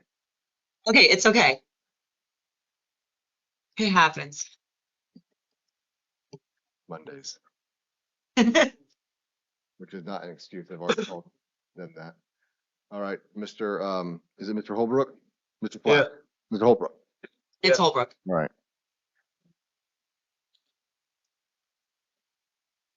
Give me 1 second, sir. Oh yeah, you only had like 5 pills, Yeah. allegedly. All right. Yeah. Mr. Holbrook, I'm seeing you on 1 count of possession of narcotic drug, 1 count of possession of paraphernalia. I'm also seeing you on 1 count of shoplifting, also all on December 7th. I'm seeing you on a Miranda matter. It's a failure to appear for a shoplifting case, and I'm seeing you on a justice court matter as well. Also a failure to appear for a shoplifting case. Yep. On the felony matter, Yeah. it's asking for a $5,000 bond plus pretrial release. Caitlin, you want to be heard? Yes, Your Honor, I would ask you to consider releasing him to pretrial services. It looks like he was allegedly found with 5 pills in total on his person. And I noticed he does have some, he has history, but the most recent history is just all drug possession. Very old. The other history is very old. And he does tell me that he has a place to stay. All right, Mr. Holbrook, I'm going to hold you on an $1,100 cash secured bond because of your FTAs on the other matters, sir. You have court on December 18th. That date is unlikely to go. I'm appointing the Pima County legal defender to represent you. Reach out to them regarding what the next 2 weeks looks like. On your Miranda matter, I'm going to hold you on a $500 bond. That way I can appoint an attorney. I'm appointing Janet Altschiller to represent you. You'll have court in Marana tomorrow, December 8th at noon. That will be a video hearing, sir.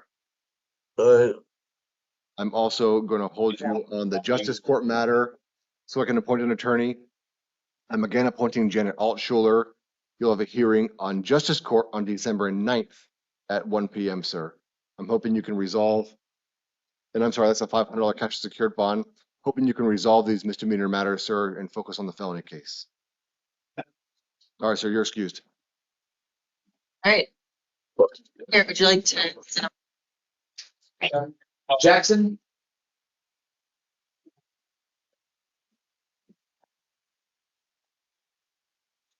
Your name, please, sir? Joe Jackson. All right, Mr. Jackson. I'm seeing you on CR 25016-717. This is one count of possession of paraphernalia, possession of narcotic drug, and possession of a dangerous drug.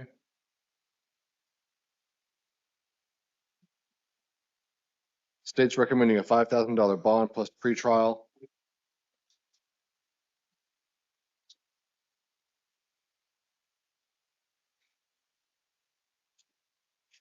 Sir, it looks like you're currently on probation, although there has been no probation hold. My inclination is to go with the state's request of $5,000. Caitlin, you want to be heard? Yeah, Sienna, I'd ask you to consider lowering that bond, given that he's indigent and can't post it. Also, maybe consider releasing him to pretrial services. It looks like he's allegedly found in a bathroom, and they found one blue pill on him, some burnt residue, and then 2.83 grams of meth. So very obvious personal possession amount. He has lived in Tucson for 37 years. And it looks like his priors are all drug related, and since most recent ones are pretty much just possession, personal possession priors. Mr. Jackson, I'm going to hold you on the state's requested $5,000 cash secured bond. It's possible you can file the motion to modify in the future with through your attorney who I'm appointing. I'm appointing the PD. It'll be the same attorney you've had before. At least it should be. I hope they can help you with some resources, sir. And then once they have some resources set up for you, you can petition the court to modify your conditions of release to reinstate you back on probation again, sir. All right, your excuse, sir. Yeah.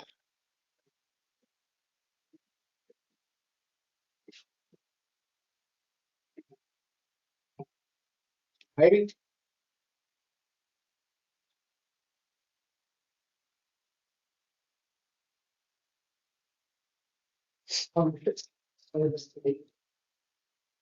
Counsel, did you catch that? You just said he has probation hold, right? Okay. No, that's what Kelly Miss does. Kelly does. Yes. Are you Heidi Kelly, ma'am? Yes. You're Miss Kelly. I'm seeing you on CR 25016-730. This is one count of possession of a narcotic drug. Ma'am, I just got informed that you have a probation out of Superior. My inclination, ma'am, is to hold you on a $5,000 cash and secured bond.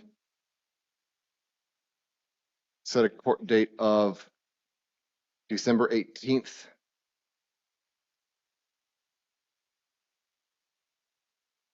At 1:30 p.m. That date is unlikely to go. I'm going to appoint Saul Huerta to represent you. His phone number is going to be in the paperwork you get from the court. Does other counsel wish to be heard, though, before I approve this? No, Judge.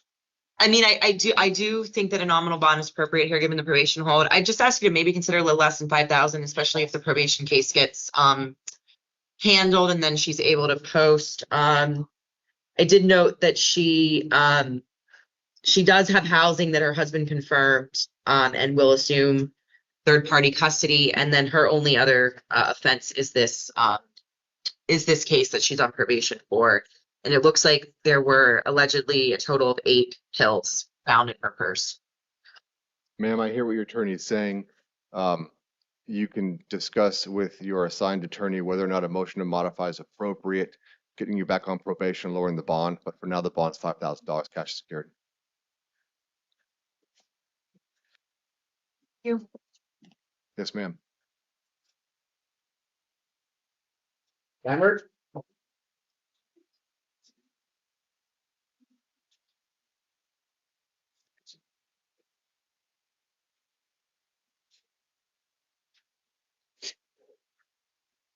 Ma'am, your name, please?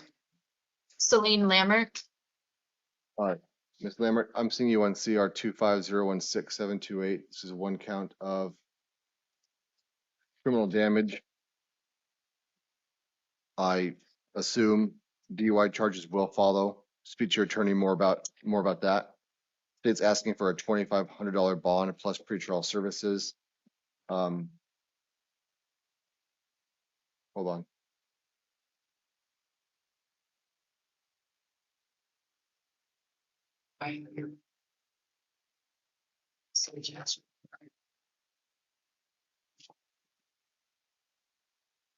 Ms. Lambert, my inclination is to release you to pretrial services.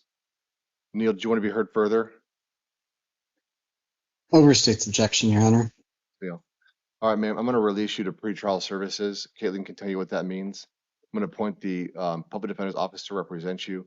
You'll have a preliminary hearing on December 29th at 1:30 p.m. That date is unlikely to go. Notwithstanding the lack of a DUI charge right now, you can't drive if you don't have a valid license. Understood? Okay, yes, sir. That should go without saying, but sometimes I say it anyway. All right, ma'am. All right, you're excused. Yeah.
Your name, please, sir? Vicente Valdez, Your Honor. Good morning. Good morning, sir. Mr. Valdez, I'm seeing you on CR 25016-718. This is one count of aggravated domestic violence. Give me 1 second to look at the file again. Okay. I know who this was allegedly. All right. So, sir, the state's recommendation is a $35,000 cash secured bond plus release to pretrial services. My inclination is to lower that slightly, but to a $20,000 cash secured bond. Caitlin, do you want to be heard? Yes, Your Honor, I ask you to consider a much lower bond than that that he may be able to post. One thing I would note is I think that he does have housing that is separate from the victim. It looks like he has I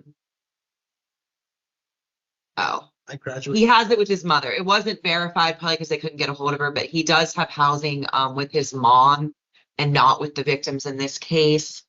And it does look like he's not going to have any failure to hear issues because his last case was designated as a misdemeanor. I do understand that he has prior DVs, but if Your Honor would even consider like a $5,000 bond. Oh, I just completed all my classes. okay. I understand. Staying sober. I have a job. Okay. Take care of my 2 young children on the weekends. Okay. Also, he'd like Your Honor to note that he has a full-time employment and takes care of his children on the week. All right. Well, unfortunately, right now, sir, I'm going to order no contact with any of the alleged victims in this case. I'm going to hold you on that $20,000 cash or secured bond. I'm going to appoint the PD's office to represent you. You'll have court on December 18th at 1:30 p.m. That court date is unlikely to go. Speak to your attorney further about what that means. Your excuse, sir.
Mr. Valdez, you can litigate this further with a future judge and your attorney, but for now, we got to move. Yeah.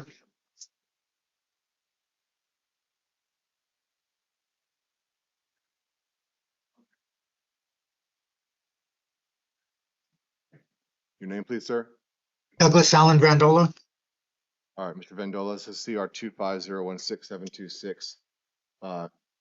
One count of being in possession of a weapon by a prohibited possessor.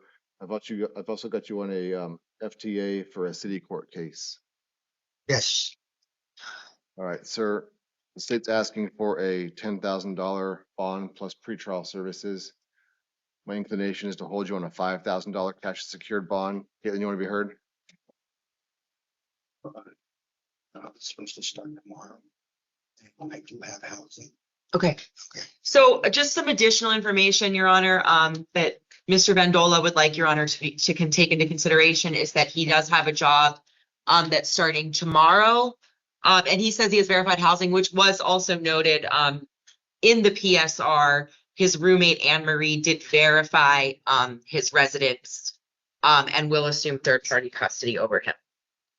All right, notwithstanding your attorney's argument, sir, I'm going to hold you on a $5,000 cash secured bond. You got court December 18th at 1:30 p.m. I'm going to appoint the Pima County PD's office to represent you on that case. On your misdemeanor case, I'll hold you on a $100 cash bond. Okay. You've got a court date of tomorrow, December 9th. I'm going to appoint Janet Altschuler to represent you. Okay.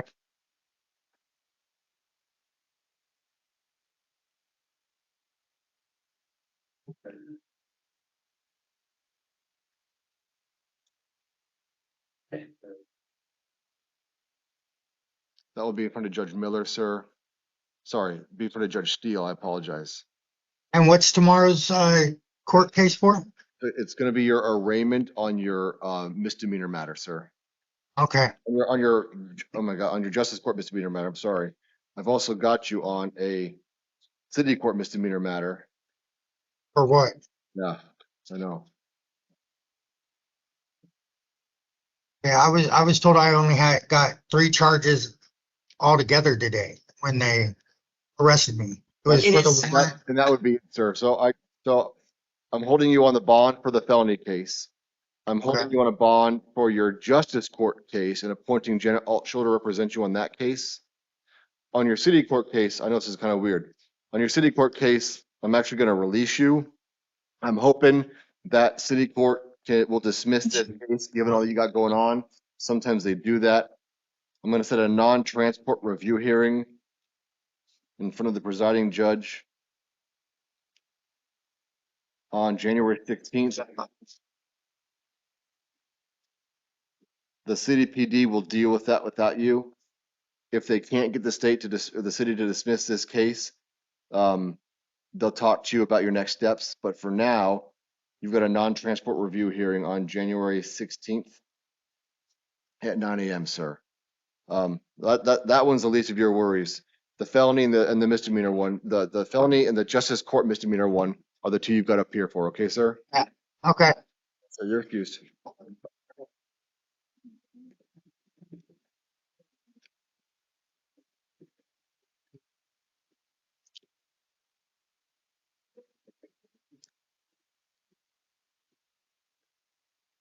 We're good, right?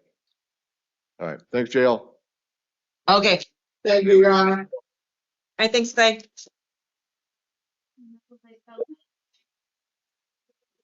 Yes, thank you. And if you want to mark that.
Okay, just give me one second so I can go ahead and open up your file here. Of course, thank you, Your Honor. And do we have somebody from the county attorney's on?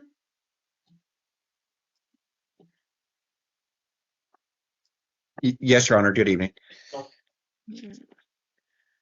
right, sir, we are seeing you this evening because you've been arrested on a felony warrant in a fairly recent case. Defense, would you like me to waive reading? Yes, Your Honor.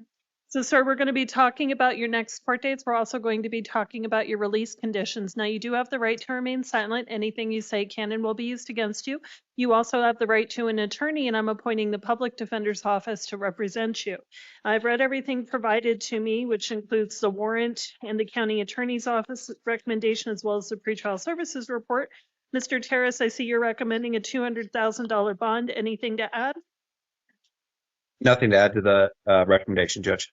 Ms. Palacios? One moment, Your Honor, please. Mm-hmm.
Thank you, Your Honor. I apologize. There's some confusion about the different cases and the dates that Mr.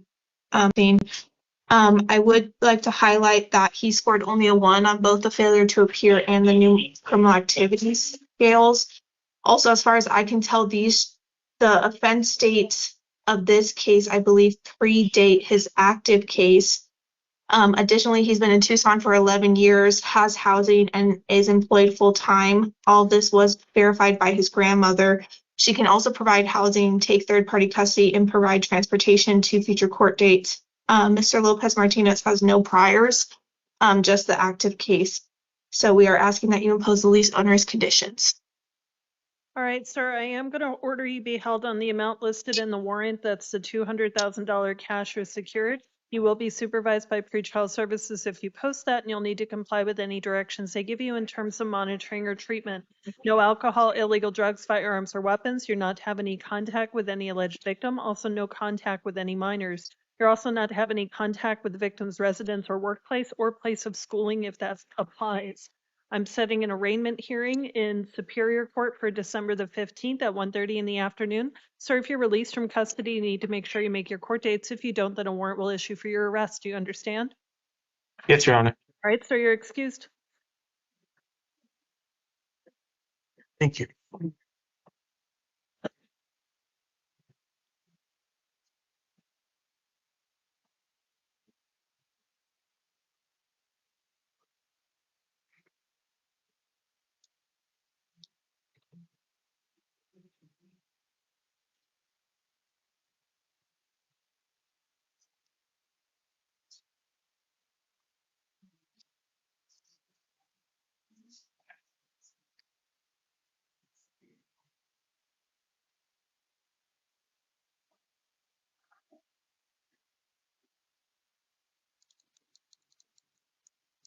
Hello, sir, can I get your name?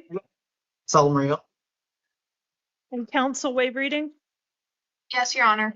All right, sir, we're seeing you this evening because you've been arrested on a felony warrant in a case from 2025. We're going to be talking about your release conditions and next court dates. Now, you do have the Okay. right to remain silent. Anything you say can and will be used against you. You also have the right to an attorney, and I'm appointing the public defender's office to represent you.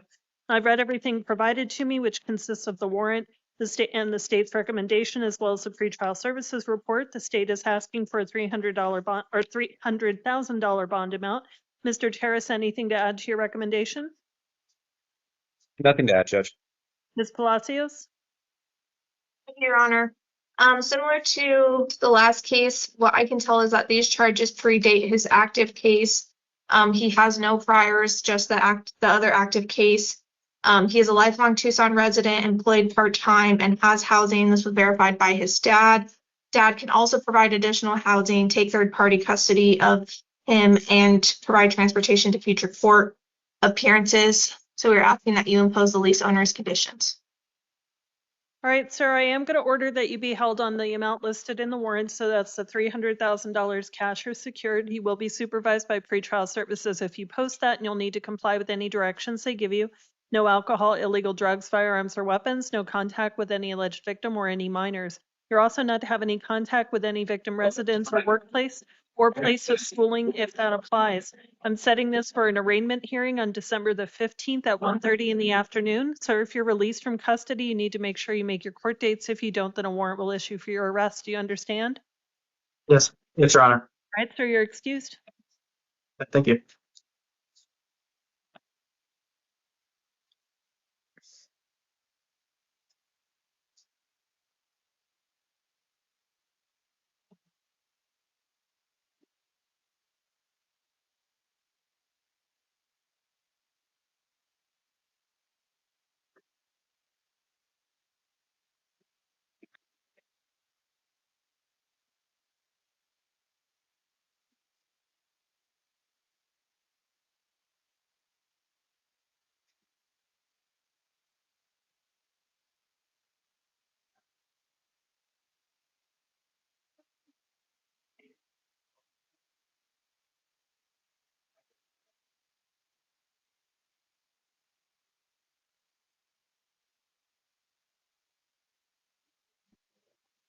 Dale, can you confirm that we don't require the Spanish interpreter this evening? That's correct. All right, if we have an interpreter on the line, you're free to be excused. Thank you. Hello, sir. Can I get your name? Michael Guerrero. All right, sir. We are seeing you this evening because you've been arrested on a warrant in a felony case from 2025 where you were charged with theft of means of transportation. We're going to be talking about your release conditions and next court dates. Now, you do have the right to remain silent. Anything you say can and will be used against you. You also have the right to an attorney, and I'm appointing the public defender's office to represent you. I've read everything provided to me, and the state is asking for a $10,000 bond amount. Mr. Terrace, anything further?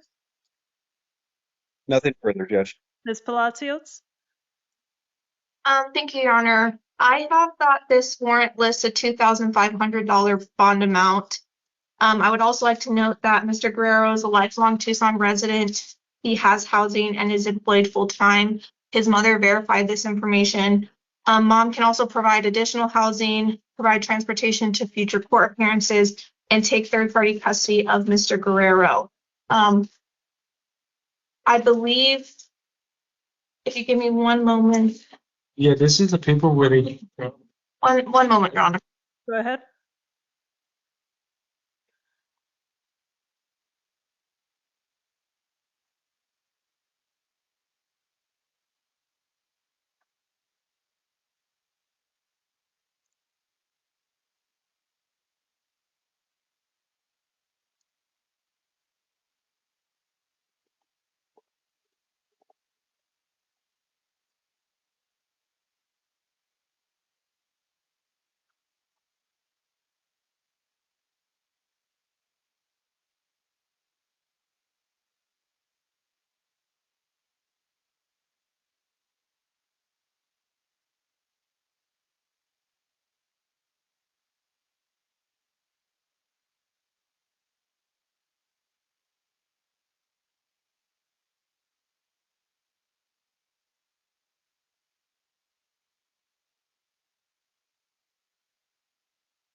I just don't understand.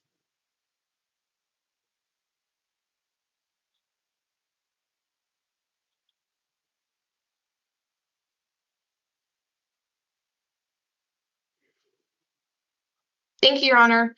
Mr. Guerrero was just telling me that it was his understanding this was a case that was previously dismissed and then looks like was reindicted. I'm also noting that he has not previously been arrested on this matter. And what I can tell from the Pima County Sheriff Department's website is that he is currently being held without bond in a separate matter. So for those reasons, we're asking for a nominal bond in this case. All right, sir, I am going to order you be held on the amount listed in the warrant, which is $2,500 cash or secured. You will be supervised by pretrial services if you post that, and you'll need to comply with any directives they give you. No alcohol, illegal drugs, firearms, or weapons. No contact with any alleged victims, their residences, or their workplaces. Your next court date will be an arraignment hearing on December the 15th at 1:30 in the afternoon. Now, sorry, I know you've got a number of cases pending, but if you are released from custody, you need to make sure you make all your court dates. If you don't, then a warrant will issue. Do you understand? Yes, ma'am. All right, sir, you're excused.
Hello, can I get your name?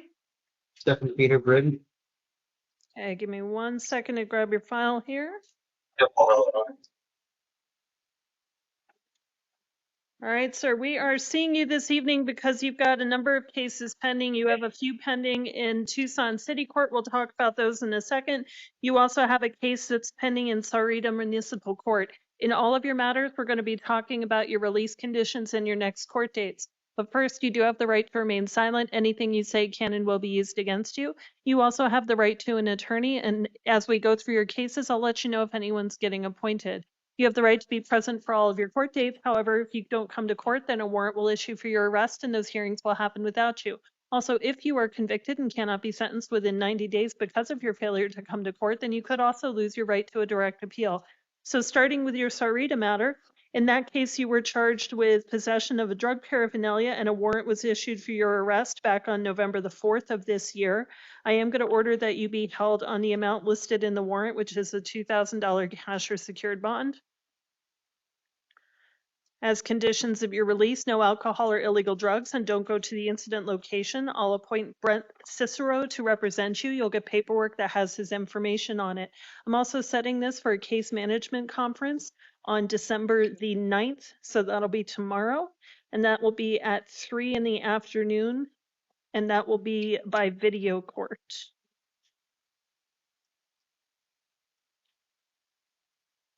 Now you also have some city cases pending. You have a total of 4 matters that are open. All are from 2025. Between those, you were charged with general solicitation, criminal trespass in the 3rd degree, possession of drug paraphernalia, and it looks like a failure to appear charge was added as well.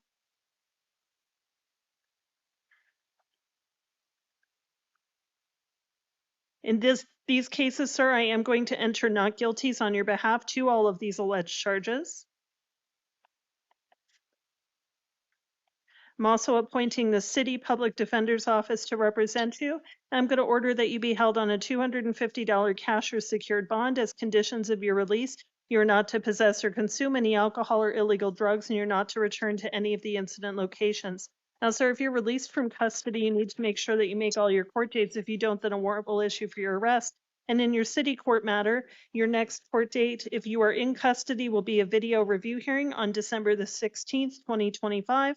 That will be at 1:45 in the afternoon. If you're out of custody, then your next court date will be January the 8th, 2026, and that will be at 2 p.m. All right, sir, you will get paperwork with all this information on it. Make sure you make your court dates. You're excused. Hey.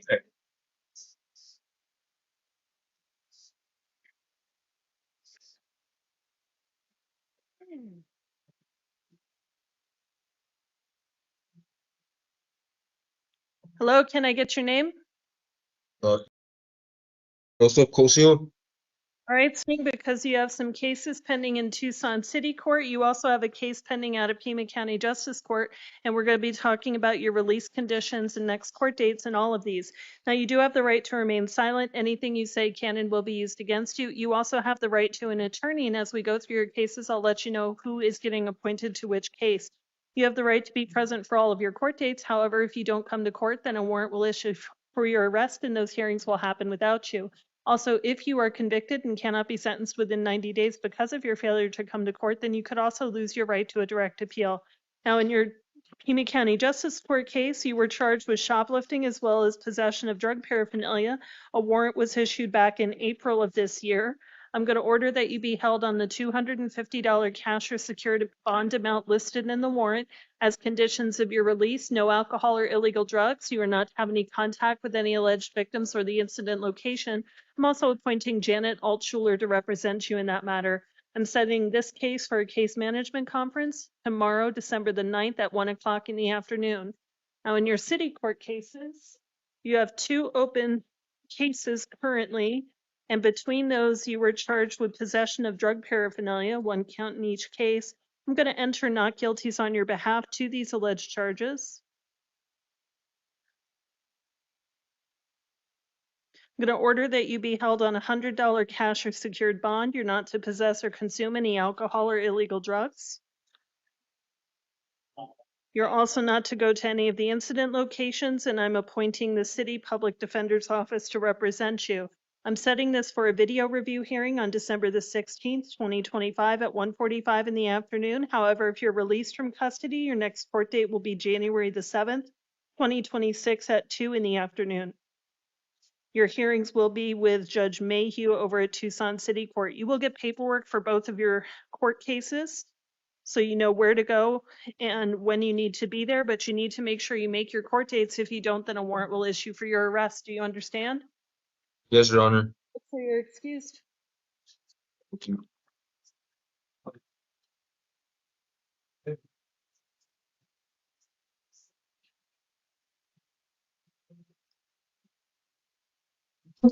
Hello, can I get your name? Joan Martinez. All right, ma'am, we are seeing you this evening because you have a number of cases pending in Tucson City Court. You also have a case pending in Pima County Justice Court, and we're going to be talking about your release conditions and next court dates and all of your matters. Now, you do have the right to remain silent. Anything you say can and will be used against you. You also have the right to an attorney, and as we go through your cases, I'll let you know if anyone is getting court appointed. You have the right to be present for all court dates. However, if you don't come to court, then a warrant will issue for your arrest, and those hearings will happen without you. Also, if you are convicted and cannot be sentenced within 90 days because of your failure to come to court, then you could also lose your right to a direct appeal. Now, starting with your Justice Court case, you were originally charged with a misdemeanor count of shoplifting, and then a failure to appear count was added as well. A warrant was issued for your arrest in November of this year. I'm going to order that you be held on the $200 cash or secured bond amount listed in that warrant. As conditions of your release, no alcohol or illegal drugs, no contact with any alleged victims, and don't go back to the incident location. And I'm appointing Robin Ald to represent you. His contact information will be on your court paperwork. Your next court date in Justice Court will be on the 9th, so that will be tomorrow at 1 p.m. That will be an arraignment hearing. Now, in your city court cases, you have 3 open cases. 1 is from 2023, 2 are from 2025. Between those, you were charged with criminal trespass in the 2nd degree, possession of drug paraphernalia, theft or shoplifting, prescription drug violation, and there were some failures to appear that were added as well. Now I'm going to enter not guilties on your behalf to these alleged charges. I'm appointing the City Public Defender's Office to represent you, and I'm ordering that you be held on a separate $250 cash or secured bond as conditions of your release, no alcohol or illegal drugs. Don't return to any incident location. You're also not to have any contact with any alleged victims. Your next court date, if you're in custody, will be a video review hearing on December the 16th, 2025 at 1:45 in the afternoon. If you're released from custody, then your court date will be January the 13th, 2026 at 9 o'clock in the morning. Your case in city court will be in front of Judge Bond. Now you will get paperwork for all of your cases, and you need to make sure you make your court dates, because if you don't, then a warrant will issue for your arrest. Do you understand? Yes. All right, ma'am, you're excused. Making the bid. Paul?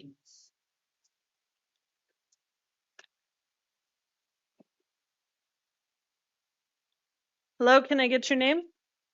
Gabriel Rene Romero Paul.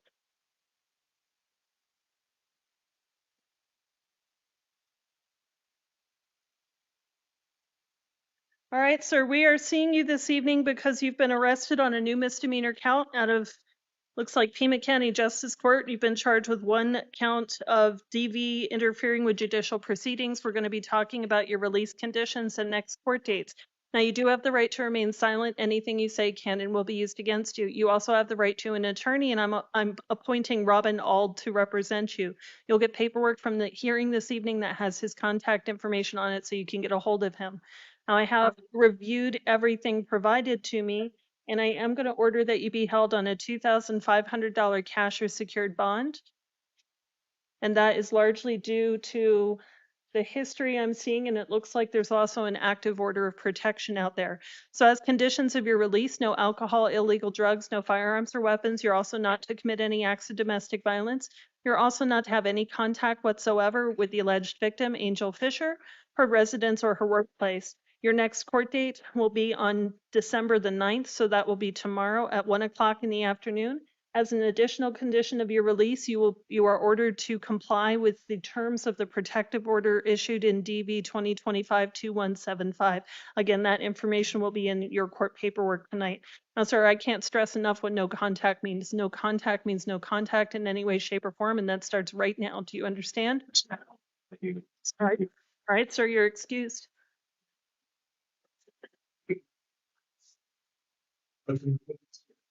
Ashley?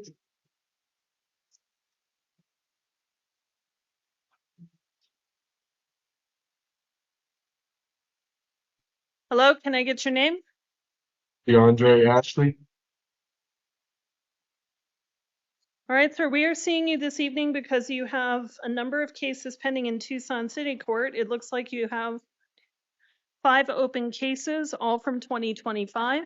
And between those, you were charged with criminal trespass in the 1st degree, possession of drug paraphernalia, criminal trespass in the 3rd degree, and it looks like a number of failures to appear were added as well. So, sir, you do have the right to remain silent. Anything you say can and will be used against you. You also have the right to an attorney, and I'm appointing the City Public Defender's Office to represent you. You have the right to be present for all of your court dates. However, if you don't come to court, then a warrant will issue for your arrest, and those hearings will happen without you. Also, if you're convicted and can't be sentenced within 90 days because of your failure to come to court, then you could also lose your right to a direct appeal. Yes, ma'am. Now, sir, I'm going to enter not guilties on your behalf to any charges that you've not already been arraigned on. I'm also going to order that you be held on a $250 cash or secured bond. As conditions of your release, you're not to possess or consume any alcohol or illegal drugs, and you're not to go back to any of the alleged incident locations. I'm setting this for a video review hearing on December the 16th at 1:45 in the afternoon. However, if you're released from custody, then your next court date will be January the 12th, 2026 at 1:45 in the afternoon with Judge Farena. You will get paperwork with all this information. Now, sir, if you're released from custody, you need to make sure you make your court dates. If you don't, then a warrant will issue. Do you understand? All right, sir, you're excused.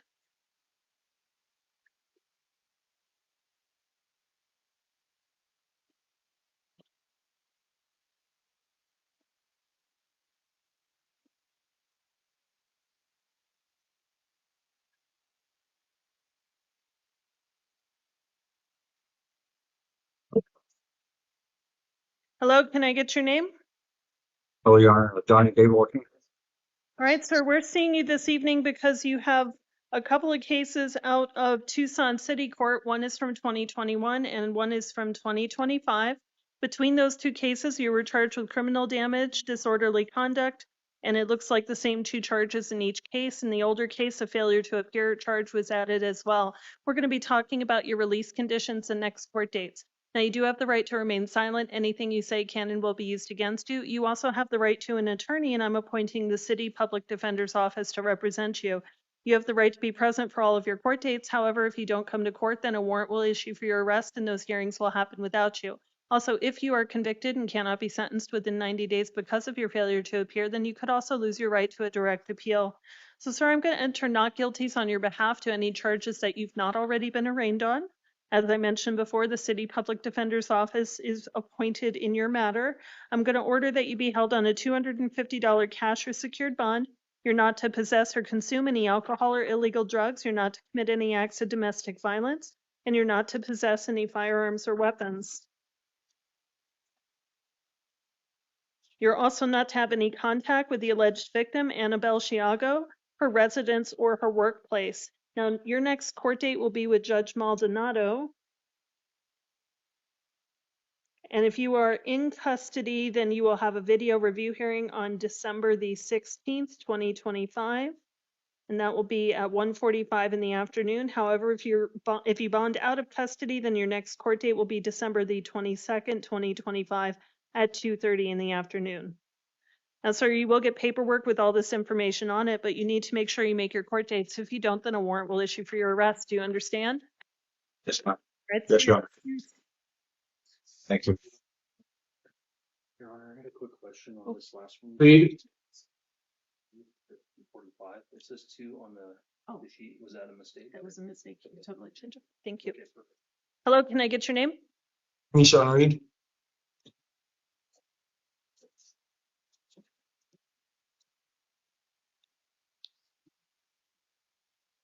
All right, sir, we are seeing you this evening because you've been arrested, or you have some cases pending in Tucson City Court. You have 3 open cases, all from 2025.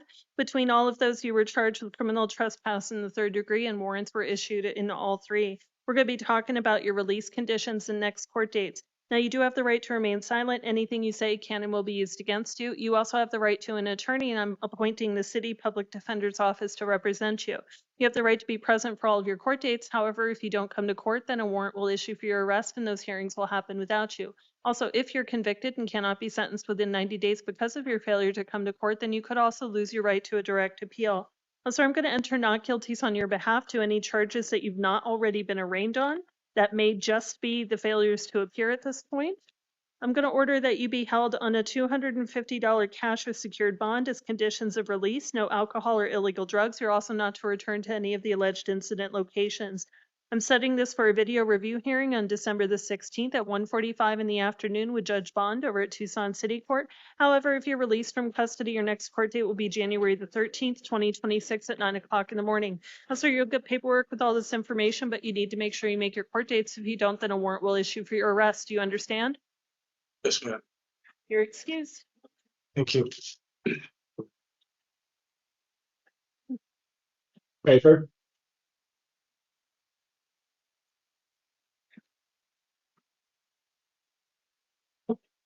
Hello, can I get your name?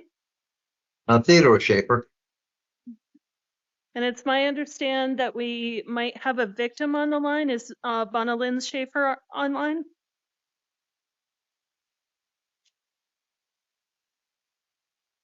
Do we have a victim on the line for this case? Is my wife on the phone yet? Never know. Well, we had somebody call in and just double checking to see if there's any issues with the tech.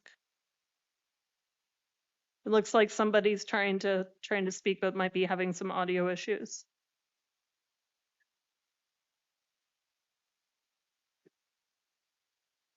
Are you showing her unmuted?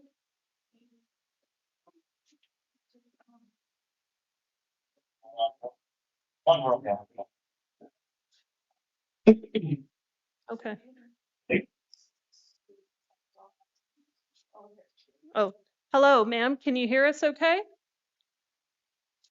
Oh, I think you're muted. Unmuted? Yeah, now she's muted. You might have to log off and log back in real quick, ma'am.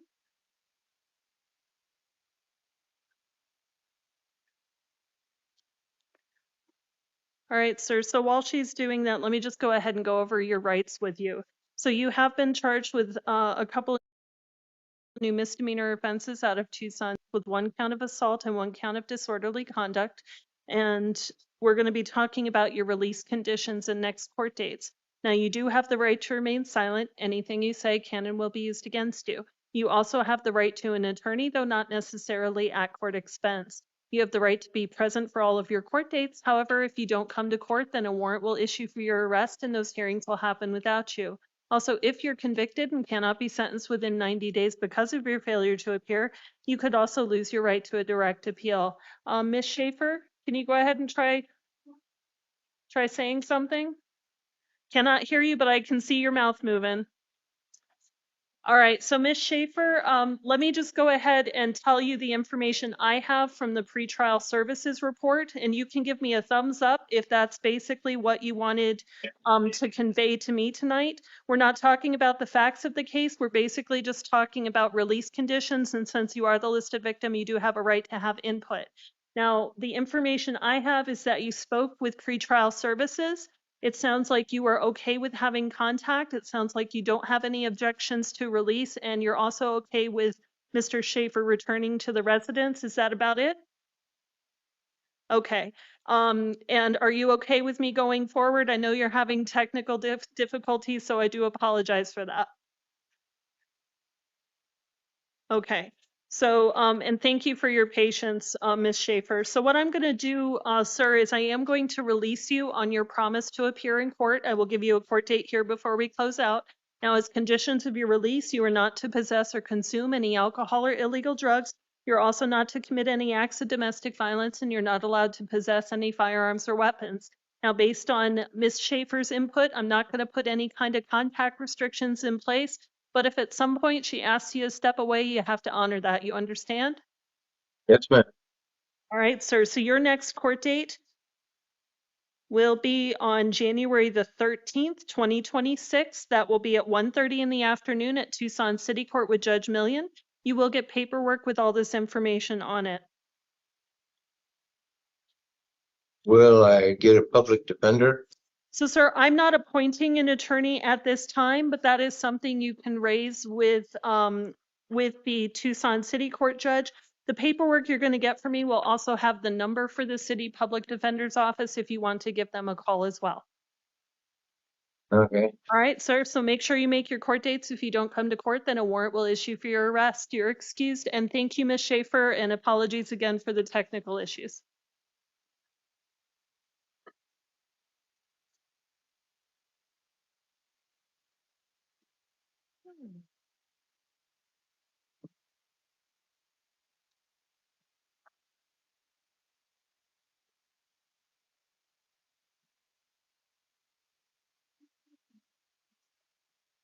Yeah, I already told them they could.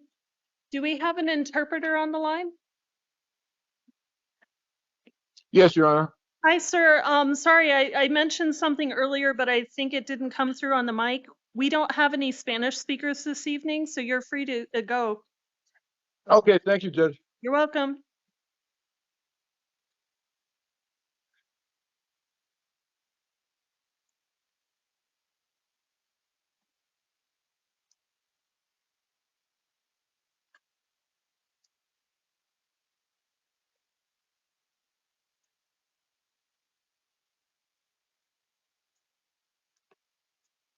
Hello, sir. Can I get your name? Clinton Baker.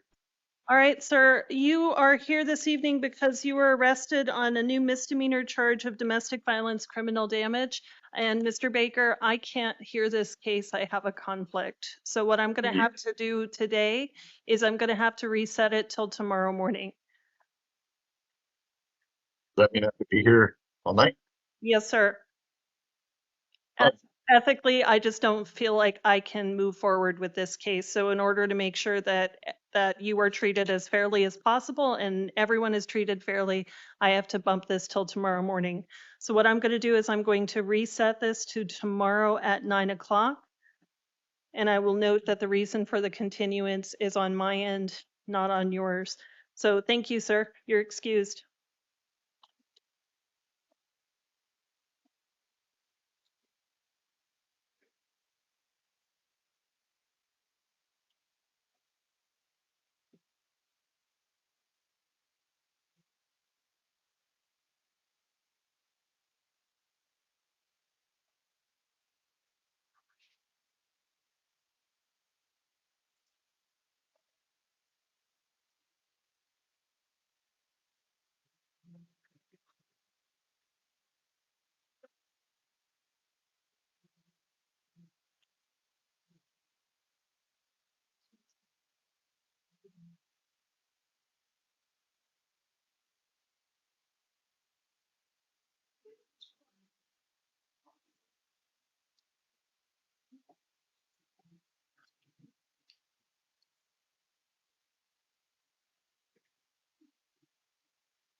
Hello, can I get your name? Bradley Chavez Morning. All right, sir, we are seeing you this evening because you've been arrested on new felony charges of possession of a narcotic drug and possession of. Chavez Morning. All right, sir, we are seeing you this evening because you've been arrested on new felony charges of possession of a narcotic drug and possession of drug paraphernalia. You do have the right to remain silent. Anything you say can and will be used against you. You also have the right to an attorney, and I'm appointing the public defender's office to represent you. We're going to be talking about your release conditions and next court dates. I've reviewed everything provided to me, and the state is asking for a $500 bond and indicates that you are steps eligible. Mr. Terrace, anything further? Nothing further, Judge. Ms. Palacios? Thank you, Your Honor. We would also be asking for a $500 bond due to the current federal probation hold and would ask that you schedule a steps hearing. All right, sir. So what the parties are telling me is that you might qualify for a diversion program out of Pima County Superior Court for these local charges. So what I'm going to do is I'm going to set a steps hearing on December the 15th at 9 o'clock in the morning. That will give you a chance to meet with the team, see if you qualify, and also see if it's something you're willing to do. If you complete the program, then it can result in these charges never actually being formally filed.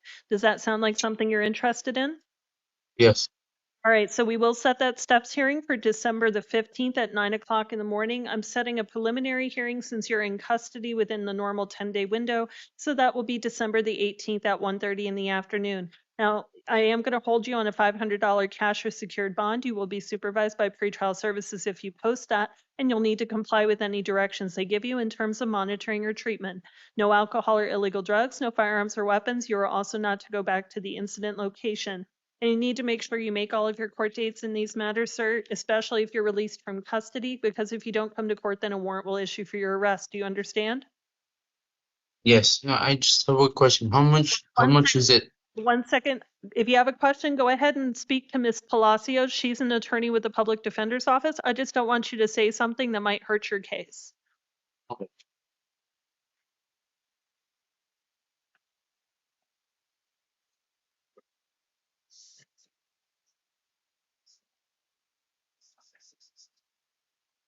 Answer this question, Your Honor. All right, sir, you're excused.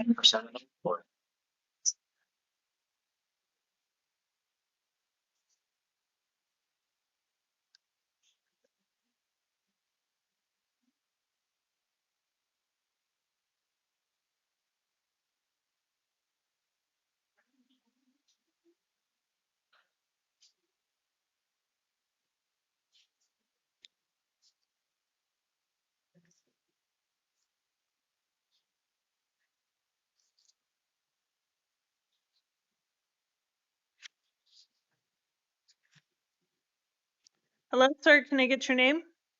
Alfredo Cota Jr. All right, sir, we're seeing you this evening because you have a couple of different cases. You've got some new felony charges, and you also have a case from 2023 out of Pima County Justice Court where a warrant was issued for your arrest. So we're going to be talking about your release conditions and next court dates in both matters. Now, starting with the felony case, you were charged with possession of a dangerous drug as well as possession of drug paraphernalia. You do have the right to remain silent, and anything you say can and will be used against you. You also have the right to an attorney, and I'm appointing the public defender's office to represent you.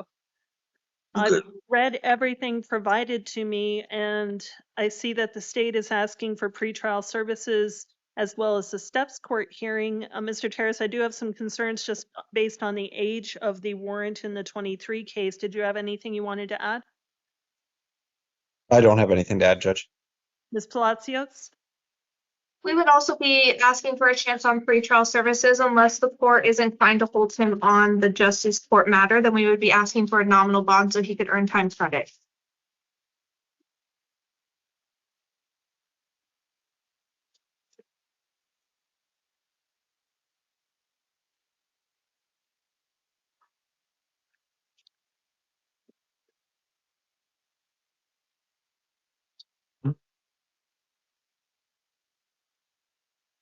All right, sir, based on your history and the age of that other warrant, I am going to order that you be held on $1,000 cash or secured bond. You will be supervised by pretrial services if you post that, and you'll need to comply with any directions they give you in terms of monitoring or treatment. No alcohol, illegal drugs, firearms, or weapons.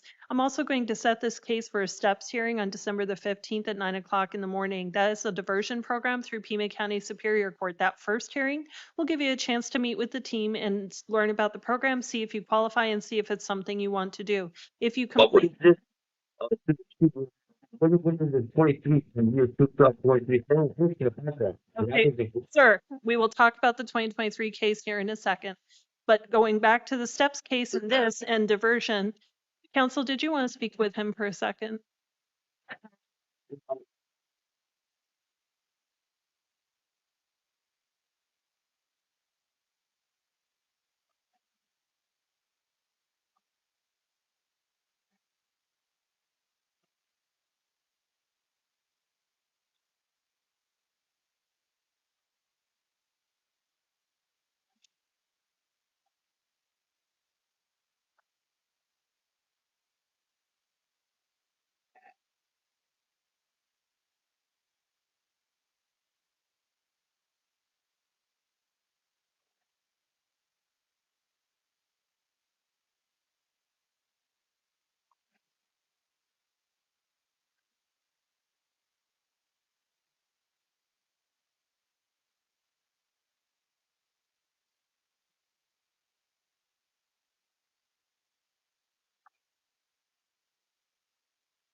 We're not done.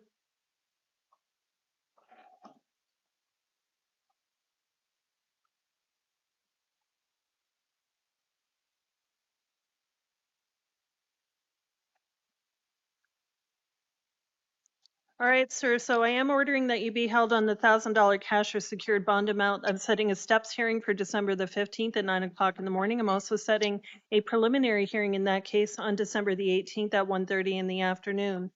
Now, in your other case, I am appointing Janet Altschuler to represent you. I'm going to order that you be held on the $250 bond amount listed in the warrant. That will be secured. Your next court date will be tomorrow, December the 9th. That will be at 1 o'clock in the afternoon. As conditions of your release, no alcohol or illegal drugs, and you're not to go back to the incident location. Now, sir, you need to make sure you make your court dates. If you don't, then a warrant will issue for your arrest. You're excused.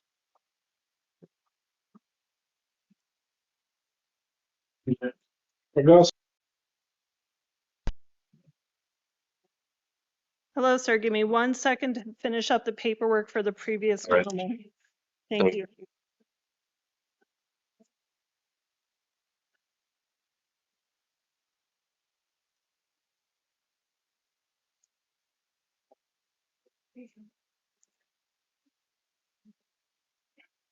Can I get your name, sir? Go ahead. My name is Jesus Allende Fragoso. All right, sir, we're seeing you this evening because you've been arrested on 1 count of robbery as well as 1 count of theft of means of transportation. These are felony offenses as charged. We're going to be talking about your release conditions and next court dates. Now, you do have the right to remain silent. Anything you say can and will be used against you. You also have the right to an attorney, and I'm appointing the legal defender's office to represent you. I've considered and read everything provided to me, including the interim complaint, the pretrial services report, and the state's recommendation. State is asking for a $20,000 bond. Mr. Terrace, anything further? Nothing additional to add, Judge. Ms. Colosimo? 1 second. Your Honor, please.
Thank you, Your Honor. Jesus wanted me to let the court know that there are some issues with the identification in this case, and the circumstances, and I will remind the court that these are just allegations at this point. I also wanted to highlight that he does have housing here in town, and talking to him, it sounds like his mom's house is available for him to go to. It sounds like he does have employment with his uncle's business. Additionally, I do see that he has 2 prior convictions, but no failure to appear history. His new criminal activity score was only a 4 and the failure to appear 3. So for these reasons, we're asking for a bond slightly less than the 20,000 that the state is asking for, and the court imposed the lease owner's conditions. Thank you. All right, sir, I am going to order you be held on a $10,000 cash or secured bond. You will be supervised by pretrial services if you post that, and you'll need to comply with any directions they give you. No alcohol, illegal drugs, firearms, or weapons. You're not to have any contact with any alleged victim, their residences, or their workplaces. And I'm setting this for a preliminary hearing on December the 18th at 1:30. Now, sir, if you are released from custody, you need to make sure you make your court dates. If you don't, then a warrant will issue for your arrest. Do you understand? I do. All right, sir, you're excused.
Hello, can I get your name?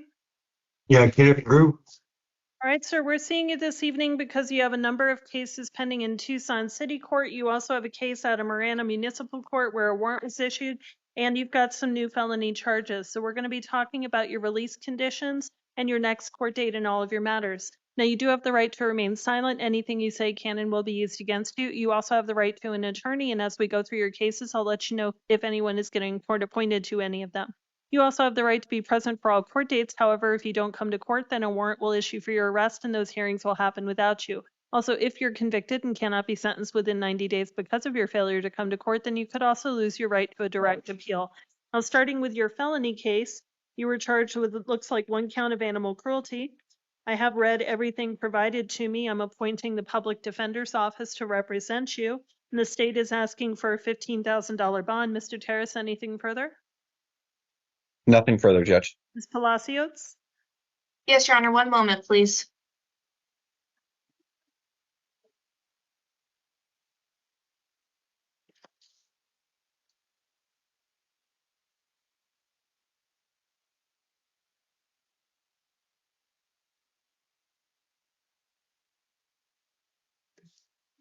Thank you, Your Honor. Kenneth has no prior convictions.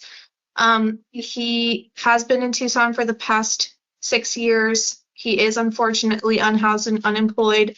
This was classified as a nonviolent offense. If the court is inclined to hold him on the misdemeanor matters, we would be asking for a nominal bond in this case. Other than that, we are asking that the court impose the lease owner's conditions. All right, sir, in the felony matter, I am going to order you be held on a $15,000 cash or secured bond. You will be supervised by pretrial services if you post that, and you'll need to comply with any directions they give you. No alcohol, illegal drugs, firearms, or weapons, and don't go back to the incident location. I'm also going to order that you're not allowed to possess any animals during the pendency of this case. I'm setting this case for a preliminary hearing on December the 18th at 1:30 in the afternoon. And if I didn't mention it, the public defender's office is appointed to represent you here. You also have that Marana case. And in that case, you were originally charged with shoplifting and a warrant was issued for your arrest. I am going to order you be held on the $350 cash or secured bond amount listed on that warrant as conditions of your release in the Marana case. No alcohol or illegal drugs. No contact with any alleged victims or the incident location, and I'm appointing Janet Altschuler to represent you. I'm also setting that matter for a case management conference on December the 10th at 12 p.m. If you're in custody, the jail will take care of bringing you to that court hearing. On your city court cases, you have 4 open cases currently. You have 2 cases from 2019, 1 case from 2022, and 1 case from 2025.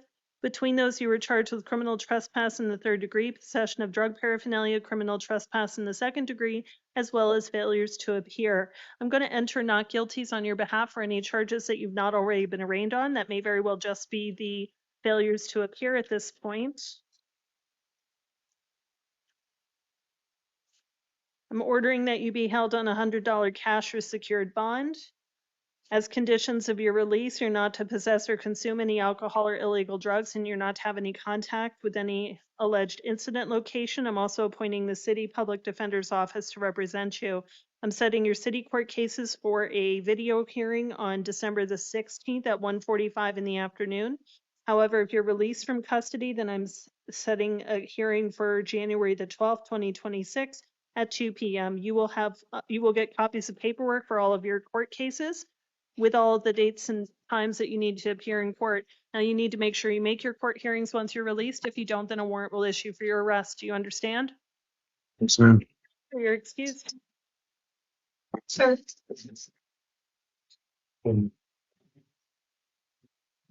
Guys,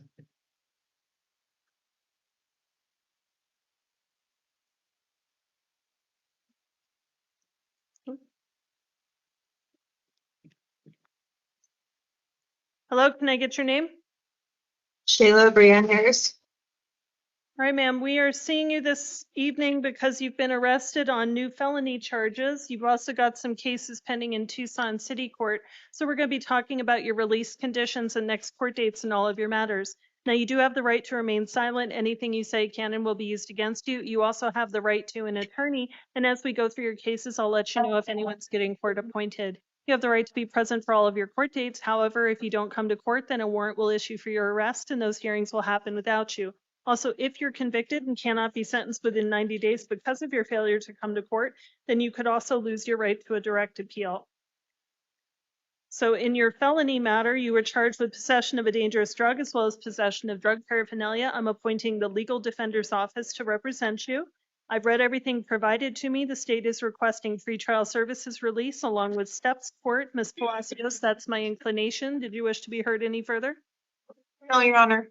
Is your client interested in steps, and is she willing to waive time for the PH? Yeah.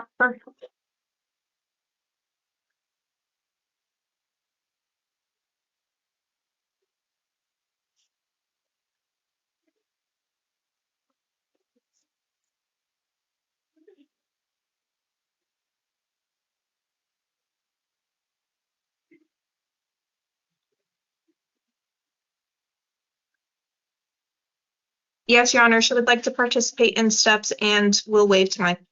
All right, ma'am. So what I'm going to do is I am going to set that steps court hearing for December the 12th at 9 o'clock in the morning. That will give you a chance to meet with the diversion team, learn about the program, see if you qualify, but more importantly, see if it's something you want to follow through with. If you complete the program, it can result in these felony charges never actually being filed. Does that sound interesting? Yeah. All right, so we'll set that hearing for December the 15th at 9 o'clock in the morning. I'm also setting a preliminary hearing for January the 22nd at 1:30 in the afternoon. I will note that time is waived for the steps process. I will release you to the supervision of pretrial services. You'll need to comply with any monitoring or other directives they give you. No alcohol, illegal drugs, firearms, or weapons. You're also not to return to the incident location. Now, in your city court matters, you have a case from 2022 and a case from 2025. You were charged with criminal trespass in the 2nd degree as well as criminal trespass in the 3rd degree, and then failure to appears were added as well. I am going to release you on your promise to appear in these matters. I'm also going to enter not guilties on your behalf to these alleged charges at this time.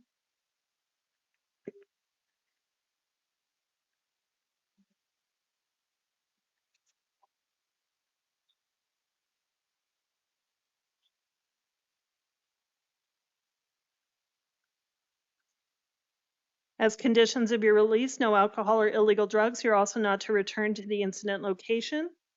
And I'm setting your matter for a hearing before Judge Hale in Tucson City Court on January the 8th, 2026, and that will be at 2 o'clock in the afternoon. You will get paperwork with all of this information on it, but ma'am, you need to make sure you make all of your court dates and all of your cases. If you don't, then a warrant will issue for your arrest. Do you understand? All right, ma'am, you're excused. Your Honor, was that steps hearing on December 12th or December 15th? 12:15, I believe, right?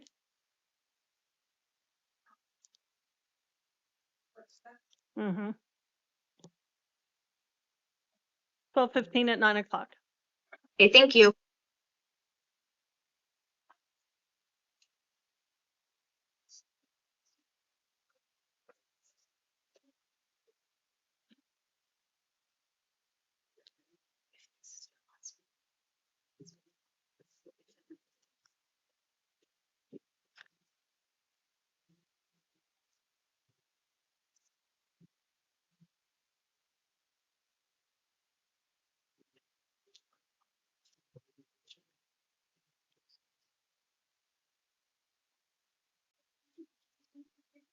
Hello, can I get your name? Morgan and Abbott. All right, sir, we are seeing you this evening because you've been arrested on some new felony charges. You also have a number of cases pending in Tucson City Court, so we're going to be talking about your release conditions and next court date. Now, sir, are you awake enough to be able to do this hearing this evening? Yes, ma'am. All right, I need you to sit up then so I can see. All right, so you do have the right to remain silent. Anything you say can and will be used against you. You also have the right to an attorney, and as we go through your cases, I'll let you know if anyone's getting appointed. You have the right to be present for all of your court dates. However, if you don't come to court, then a warrant will issue for your arrest, and those hearings will happen without you. Also, if you're convicted and cannot be sentenced within 90 days because of your failure to come to court, then you could also lose your right to a direct appeal. Now, in your felony matter, you were charged with shoplifting as well as possession of drug paraphernalia. I've read everything provided to me. The state is asking for a $5,000 bond. And if I didn't mention it, I'm appointing the public defender's office in this case. Mr. Terrace, anything else you wanted to add as to release conditions? No, Your Honor. Thank you. Ms. Palacios? Thank you, Your Honor. Morgan has been in Tucson for the past 25 years. He has housing here in town. Mom verified this, and Mom also indicated she can provide transportation to future court appearances. He also only has one prior conviction. This was designated as a non-violent offense. If the court is not inclined to release him on his misdemeanor matters, we would be asking for a nominal bond in this case. All right, sir, I am going to order that you be held on a $5,000 cash or secured bond in this matter. You will be supervised by pretrial services if you post that, and you'll need to comply with any directions they give you. No alcohol, illegal drugs, firearms, or weapons. You're also not to have any contact with any alleged victims or the incident locations. And I'm setting this for a preliminary hearing on December the 18th at 1:30 in the afternoon. Now, in your city court cases,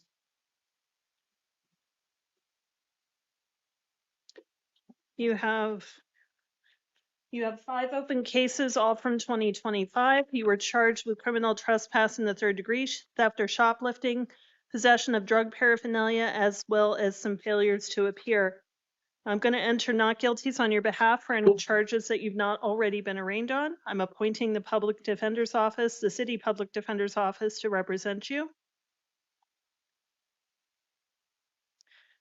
And since I'm holding you on the felony matter, sir, I'm going to go ahead and release you on your promise to appear in this case. As conditions of your release, no alcohol or illegal drugs. You're also not to return to any of the alleged incident locations, and I'm setting this for a non-transport review hearing on January the 16th, 2026 at 9 o'clock in the morning. Now, sir, if you're released from custody, you need to make sure you make all your court dates. If you don't, then a warrant will issue for your arrest. Do you understand?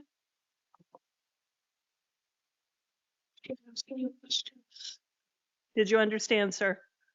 Yes. Give me 1 second. It looks like you might have another case as well that I missed. He's got a Miranda case too, right? Did I leave the paperwork in there? So, sir, you also have a Miranda City Court case where you were charged with shoplifting.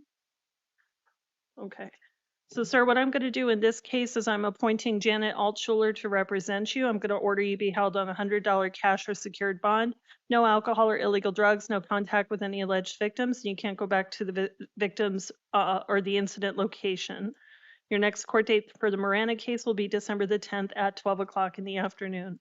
Now, sir, once again, you need to make sure you make all your court dates. If you don't, then a warrant will issue for your arrest. You're excused. Thank you. Laguna,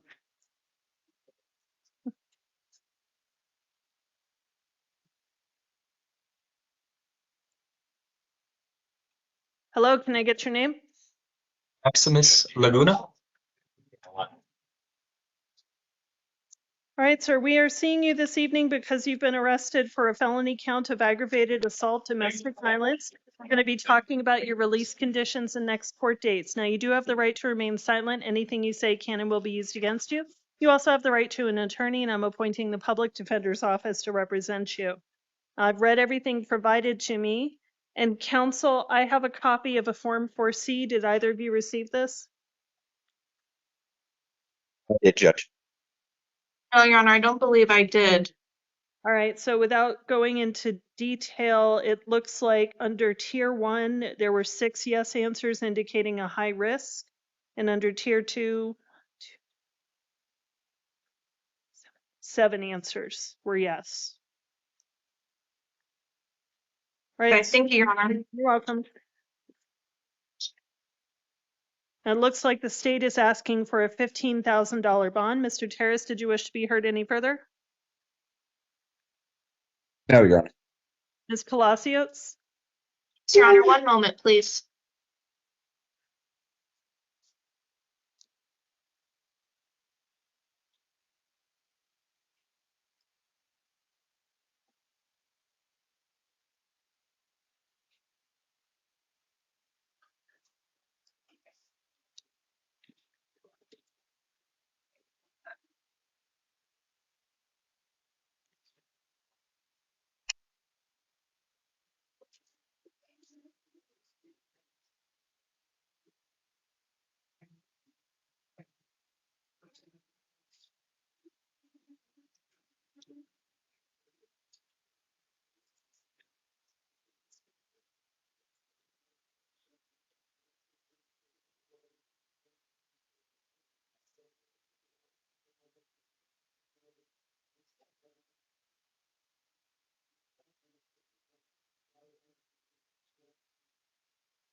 Thank you, Your Honor.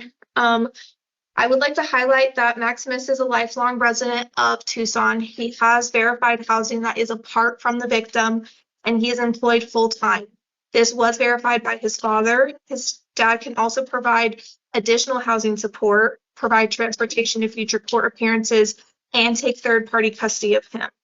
He has no priors, felony or misdemeanor, and he has no active or past order of protections, as I can see. He also scored only a 2 for both the failure to appear and the new criminal activity scale. If the court is inclined to hold him due to the allegations, we are asking for a bond less than $15,000, more around the range of $2,500. Thank you.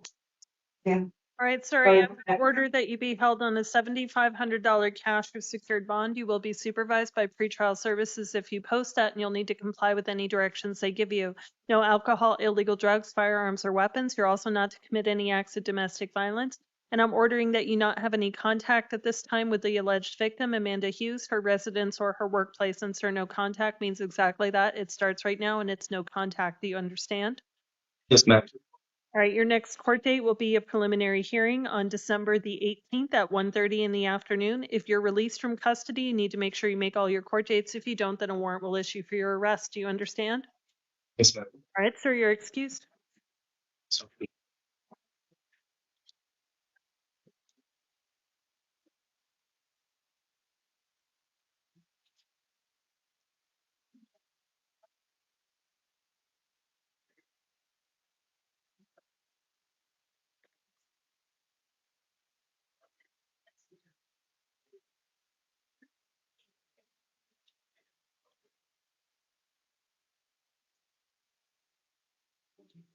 Hello, can I get your name?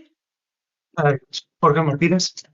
All right, sir, we're seeing you this evening because you've been arrested on a felony warrant from a case from 2025. You were originally charged with possession of a narcotic drug, possession of drug paraphernalia, as well as misconduct involving weapons. We're going to be talking about your release conditions and next court dates. Now, you do have the right to remain silent. Anything you say can and will be used against you. You also have the right to an attorney, and I'm appointing the public defender's office to represent you. I've read everything provided to me, and the state is asking for an $1,100 bond amount, which is the amount listed in the warrant. Mr. Terrace, anything further? No, Your Honor, thank you. Ms. Palacios? Yes, Your Honor. I would like to highlight that Mr. Martinez has no prior convictions, misdemeanor or felony. He scored a 2 for the new criminal activity and 3 for the failure to appear scale. Additionally, he's been in Tucson, looks like for most of his life, and he has housing and is employed full-time. This was all verified by his brother. It looks like his current housing is a different address than where the summons was mailed.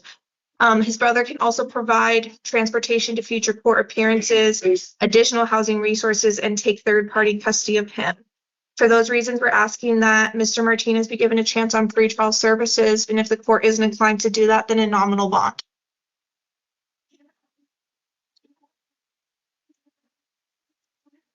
All right, sir, I am going to release you to the supervision of pretrial services. You're going to need to comply with any directions they give you in terms of monitoring or treatment.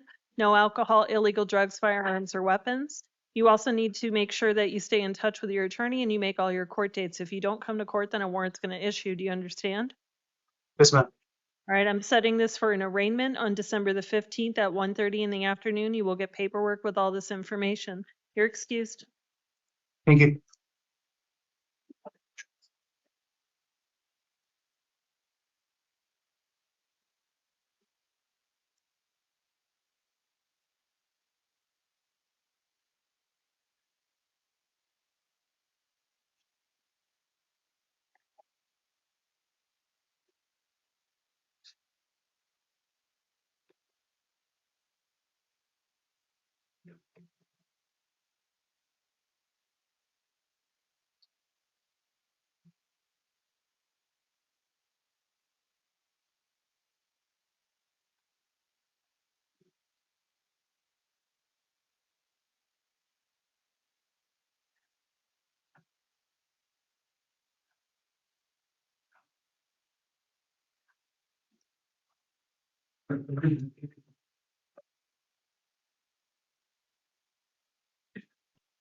Hello, can I get your name?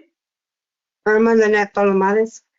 All right, ma'am, we're seeing you this evening because you've been charged with 1 count of domestic violence, aggravated assault with a dangerous instrument. This is a felony charge, and we're going to be talking about your release conditions.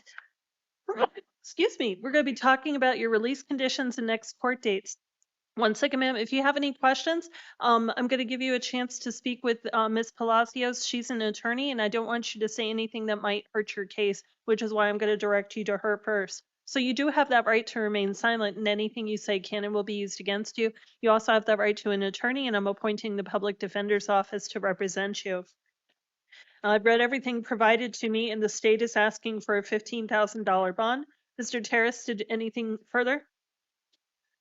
Nothing further, Judge. Ms. Palacios? 1 moment, please, Your Honor. Absolutely.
Thank you, Your Honors. I would like to highlight that Irma has no felony priors. She only has 2 misdemeanor priors, and both of those priors are very old, from the 80s and the 90s. Additionally, she scored only a 2 on the new criminal activity scale and a 3 on the failure to appear scale. She is a lifelong Tucson resident. She has housing alone, so a part of the alleged victim in this case, and is disabled. This was all verified by her daughter. It looks like her daughter can also provide transportation to court and take third-party custody. I'm noting that there was no input from the alleged victim in this case, and Irma wanted me to inform the court that maybe there is potentially some domestic violence that she is also facing or was facing previously. So for all of those reasons, we're asking that she be given a chance on pretrial services release. If the court's not inclined to do that, then a nominal bond. Thank you.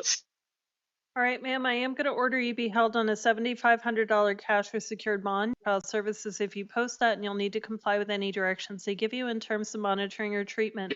No alcohol, illegal drugs, firearms, or weapons. No acts of domestic violence. I'm also going to order that you not have any contact with the alleged victim, Victor Bravo, his residence, or his workplace. I'm setting this for a preliminary hearing on December the 18th at 1:30 in the afternoon. Ma'am, you'll get paperwork with all this information, but you need to make sure you make your court dates. If you don't, then a warrant will issue for your arrest. That's all for this evening, ma'am. You're excused.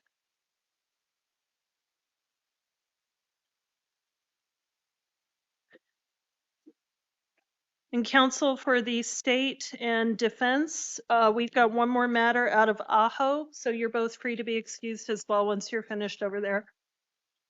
Thank you, Your Honor. Have a good night. You too.